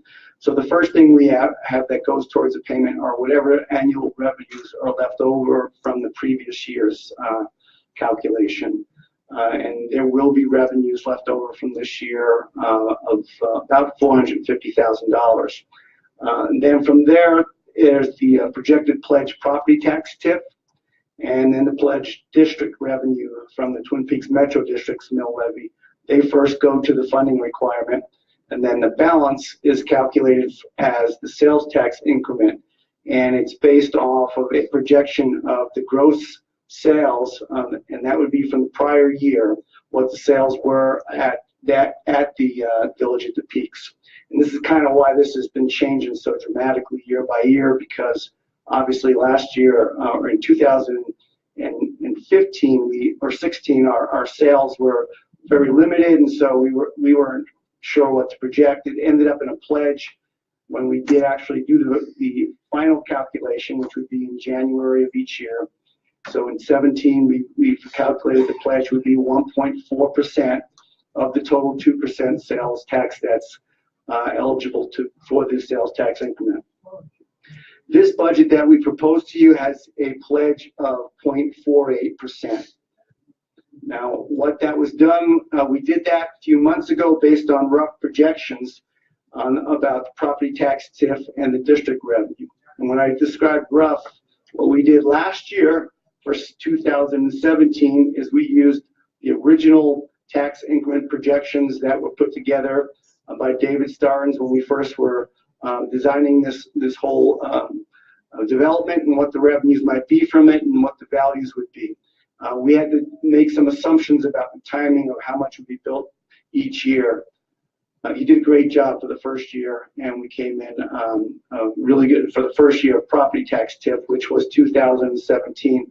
And so those numbers worked really well. So a couple of months ago, not having anything else about the TIF, I decided to use his next year's projections, and that didn't go the same way. So that's what's built into this budget so far. It resulted in a 0.48% pledge. Sorry, 0.48% sales tax pledge out of the 2% total. And so this is how it broke down. The 110% requirement of 2.342 million. I did not use any available funds. I did not project that there would be available funds in the first proposal for what I put in the proposed budget. And that is because the Metro District revenue estimate was $641,000. The property tax TIF estimate was $1.36 million. So since we were getting over $2 million just from those two sources alone, from those rough estimates, what we instead did is then use the required sales tax TIF to make up the difference. So what I thought we could do is not touch the funds that would be available at $450,000 at the end of this year, and leave that there for a reserve to start to accumulate for future years. I think it was being a little bit too hopeful and aggressive and putting that budget together. That made a pledge of 0.48%, which is that $338,000 number, kind of rounded. We rounded it up with 0.47 something. I rounded up like Jeff does at the recreation fees there. So, but so now I am now giving you a new revision here for the budget that we would like to work into the final budget. And this is how it's calculating. Because of the fact that what we're now finding out is those tax increment projections were too high. And as we mentioned last week, there are appeals underway that are being evaluated, worked through with the assessor's office. And this property is one of those that is likely under appeal. The appeals were due last Friday, but they will be continue to be received through tomorrow, I believe the assessor's office said, with postmarks and things. But they're assuring us that this property is going to be appealed. And so we've met with the assessor's office, and what I've used here is what is I consider a worst case scenario of the amount of property tax TIF that would come from the whole district, the whole property that is subject to the TIF. So it's Sam's owns property there, Newmark Merrill owns property there, and there's a few smaller properties as well. So what we instead have now here is a projection of $240,000 from the Metro District. Metro District looks like it changes a lot. What on the back up here, what the original assumptions that David made, $640,000 for the Metro District, didn't take into consideration that the Metro District mill levy is also subject to the TIF. So in fact, even when we have $2 million, the allocation between these two numbers is different because there's a portion of that Metro District revenue that gets TIF'd and just goes into the second number, the property tax TIF. So instead, the Metro District revenue is only looking like worst case $240,000. The property tax TIF, though, which has a portion of that Metro District mill levy in it, along with every other mill levy, would be a worst case of $1.4 million. So what I thought might be over a little over $2 million in the first scenario here is actually now being projected at $1,640,000 of property tax revenue. So in turn, we're still using the same required sales tax TIF based on the pledge rate of 0.48%, doing that and instead looking to the available funds that would be on hand at the end of the year. It's about actually $465,000 is what I projected. Didn't want to mess with the rest of the use of the sales tax. If we begin to mess with that, it changes what the general fund and public improvement fund budgets would look like. What it would do in this scenario is, at a minimum, would leave us with a COP reserve of about $122,000 that wouldn't be tapped out of that $465,000. We would still have $122,000 that doesn't need to go towards this calculation. Again, this is worst case. The outcome of that appeal could be anywhere from that high-end number that I was using to the low-end number that we're using here in the next scenario. It likely will be somewhere in between. So this, again, is being just budgeted the worst-case scenario. In January, I have to redo this calculation under the RRA and find out what the actual pledge will be. And it will be then, again, based on the total 2017 sales tax, gross sales, I should say, not sales tax, but gross sales for the properties at the Village at the Peaks. And so that will change the pledge rate as well.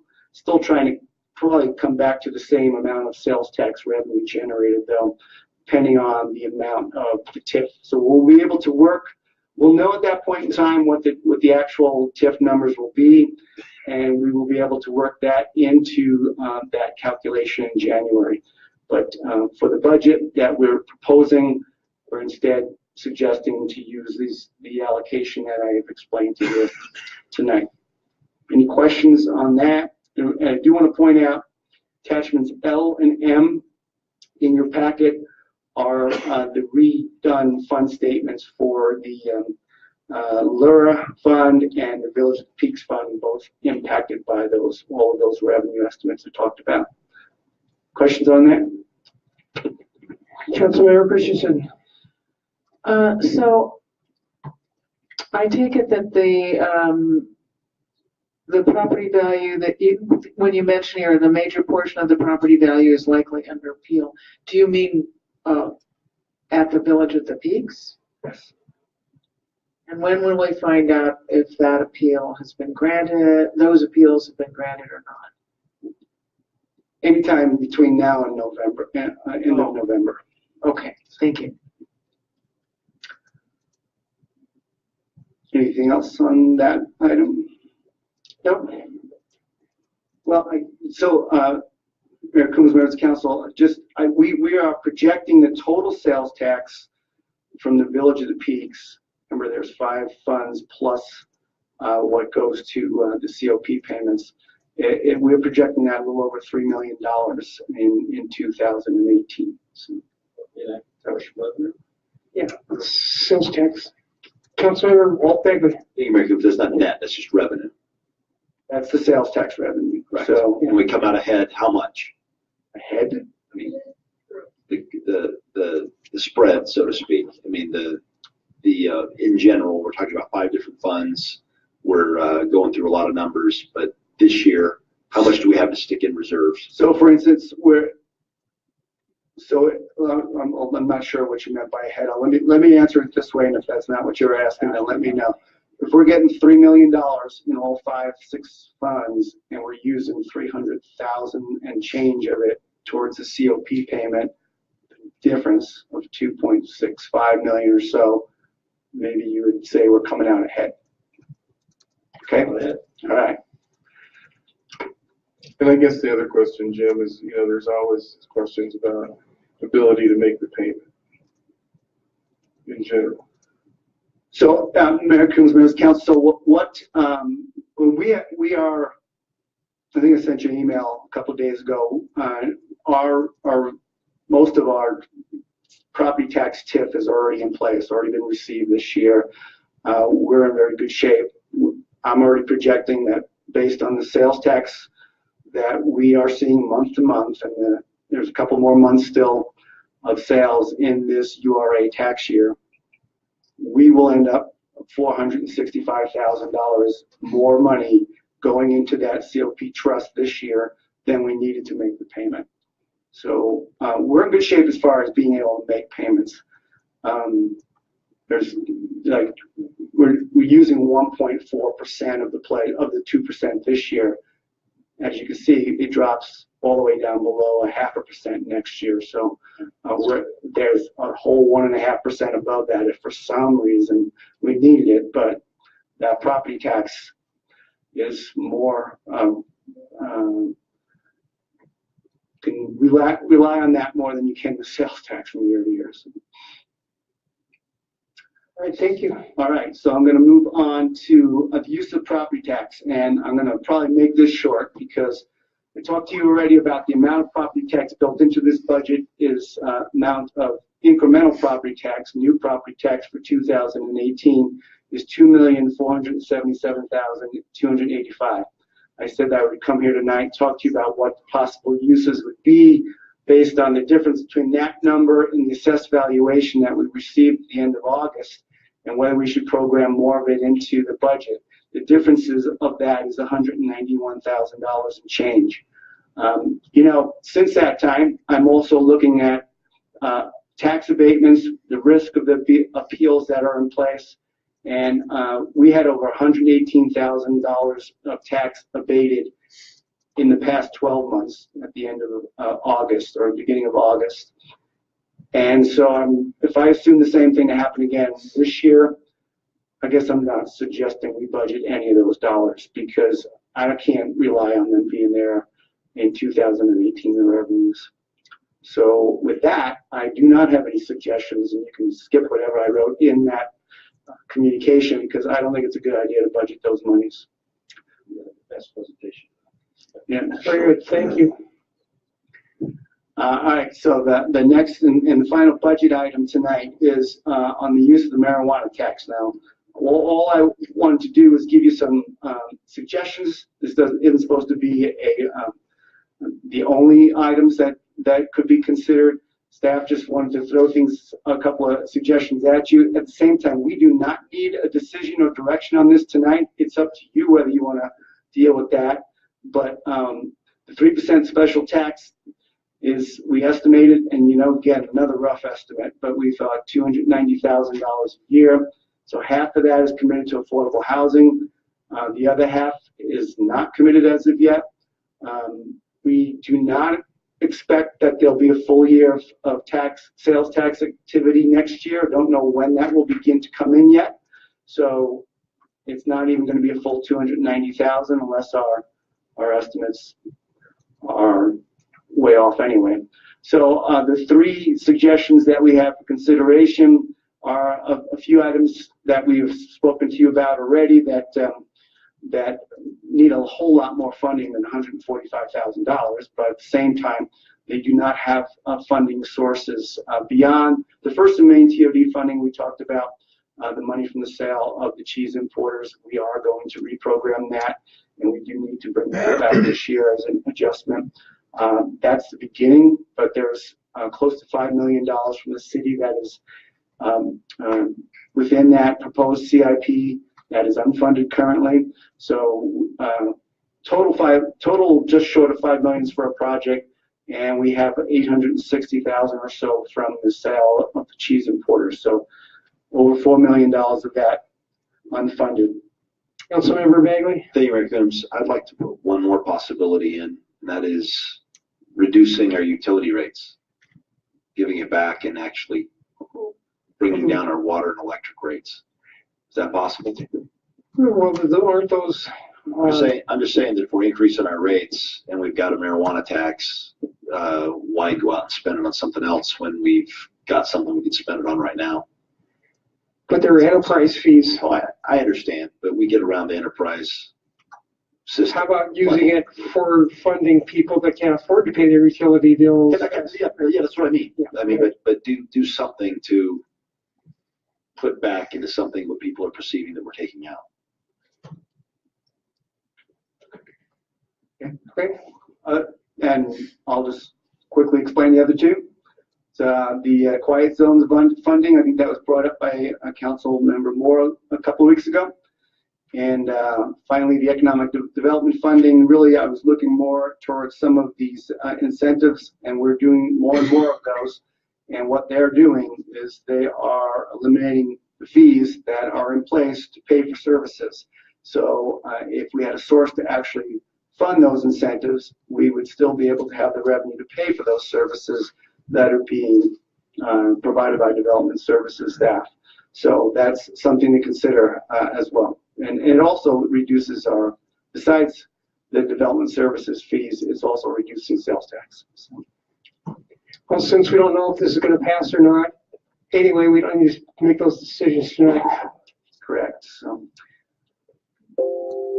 So that is all I did. We did have one more request for information from Councilmember Pack on oil and gas royalties. And I just have some information to report back as the question was raised about how much we are receiving in oil and gas royalties and where that is within our budget. So I've got the last 3 years of revenues to share with you. In 2000, and they're declining year by year, but in 2015 was kind of a peak year, and we had about $470,000 of royalty revenue. $240,000 of that is part of the top operating agreement, so that is in trust towards that agreement. The rest of it is about $230,000 that is split between 4 funds: general fund, water fund, sanitation fund, and open space fund. This is all tied to which funds own the land where the wells are located. The lion's share of those revenues are going into the water fund and the sanitation fund. So for instance, out of that $230,000, about $116,000 in the water fund and $103,000 in the sanitation fund. So very little in the open space and general fund. In 2016, that reduced to $109,000 plus $23,000 more dollars that went to the top operating agreement. But the $109,000, again, water fund, sanitation, getting most of those dollars. There's only a couple thousand in the general fund and none in the open space fund. And this year, it is about $51,000 to date. Less than $2,000 in the general fund, $17,000 in the water fund, $31,000 in the sanitation fund. So that's where they're going. What we are doing, you're not seeing it in the budget when you're looking through the budget, but actually we do budget the oil and gas royalties in the water fund, the sanitation fund, and the open space fund. Even though we're not receiving any open space currently, I think we are projecting that there will be activity on some of those properties that we will be seeing revenue from, but we are budgeting about $45,000 to $50,000 in each of those 3 funds, and it's being rolled up into a miscellaneous revenue account in our fund statement. So you're not seeing that in the budget, but it is budgeted as a revenue in those 3 funds. We're not budgeting in the general fund because it's really not a very significant number and it is not reliable from year to year. What we're spending those dollars on, there's a civil engineer position that is budgeted, and it is used for the monitoring of the oil and gas wells. Half FTE, I believe, is what it is, and it is funded through those major funds, allocated amongst some of those major funds that are receiving those oil and gas revenues. Also, we have had legal expenses over the last few years as well that, in a sense, we're not budgeting from those, but they are probably between that and the position costs are more than what we're receiving in royalty revenue. So hopefully that answers the questions that were asked. So with that, I will just say that next week is our last set of presentations related to 2018 proposed budget. We will have financial policies, and we will have the DDA budgets, and we will also be bringing you some information on the public safety sales tax propose, and by the way, I will say, just to clarify for everyone, it's not a bond, it's just a sales tax. And so it's, we will bring to you kind of budget pages that are based on where we're currently projecting expenses if that were to pass. So that are the three items we'll be discussing, and we will have a public hearing, our first public hearing required for the budget. And then the week after that, which is the first study session in October, we will be asking council to give us final direction on the budget. So if there's anything you haven't heard yet from us that you want to hear, let us know, because it'll be your last chance. Councilmember Beck? Jim, is it possible to get the slideshow? Can you email it to us? Thank you. Okay. Do you want, I mean, so we had several slideshows. Do you want all of them or just the one that Jim is? That's the only one that's working. Councilmember Santos. Thank you, Mayor Coombs. When you send those, make sure, some of them have been corrected. You mentioned that during the presentation. Some of them are out of date. Can you use slideshow? Yeah. So you talk about all the slideshows for the last few weeks or just tonight? I think the Councilmember Peck is asking for is just tonight, so. Yeah, I don't think, they're fine. They're fine. There's nothing to be corrected. The one that he presented tonight is fine. Okay. Just make sure. Thank you. Okay.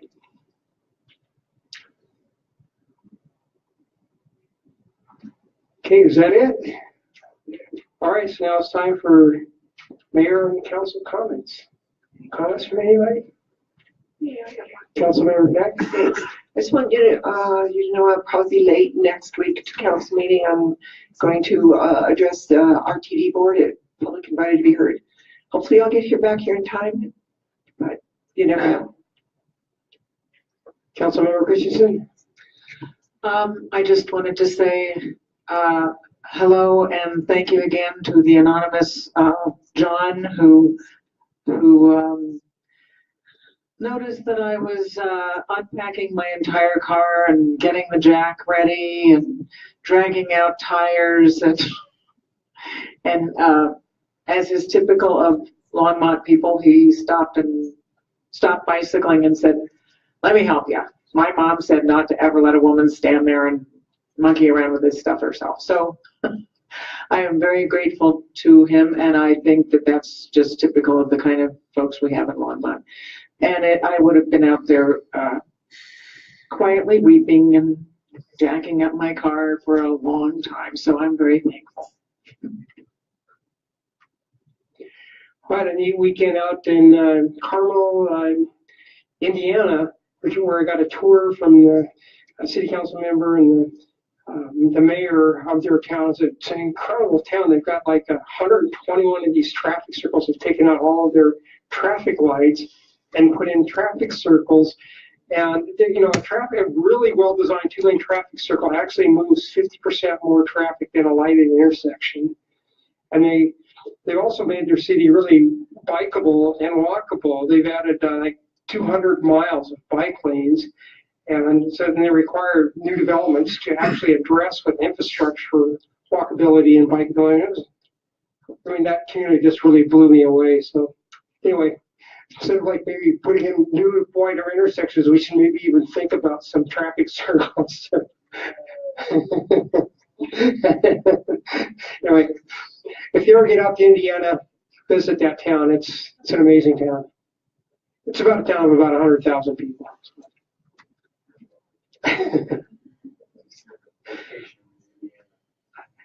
Anybody else? Okay, city manager, any comments? No comments, Mayor, Council. City attorney, any comments? No comments, Mayor. Okay, this meeting is adjourned.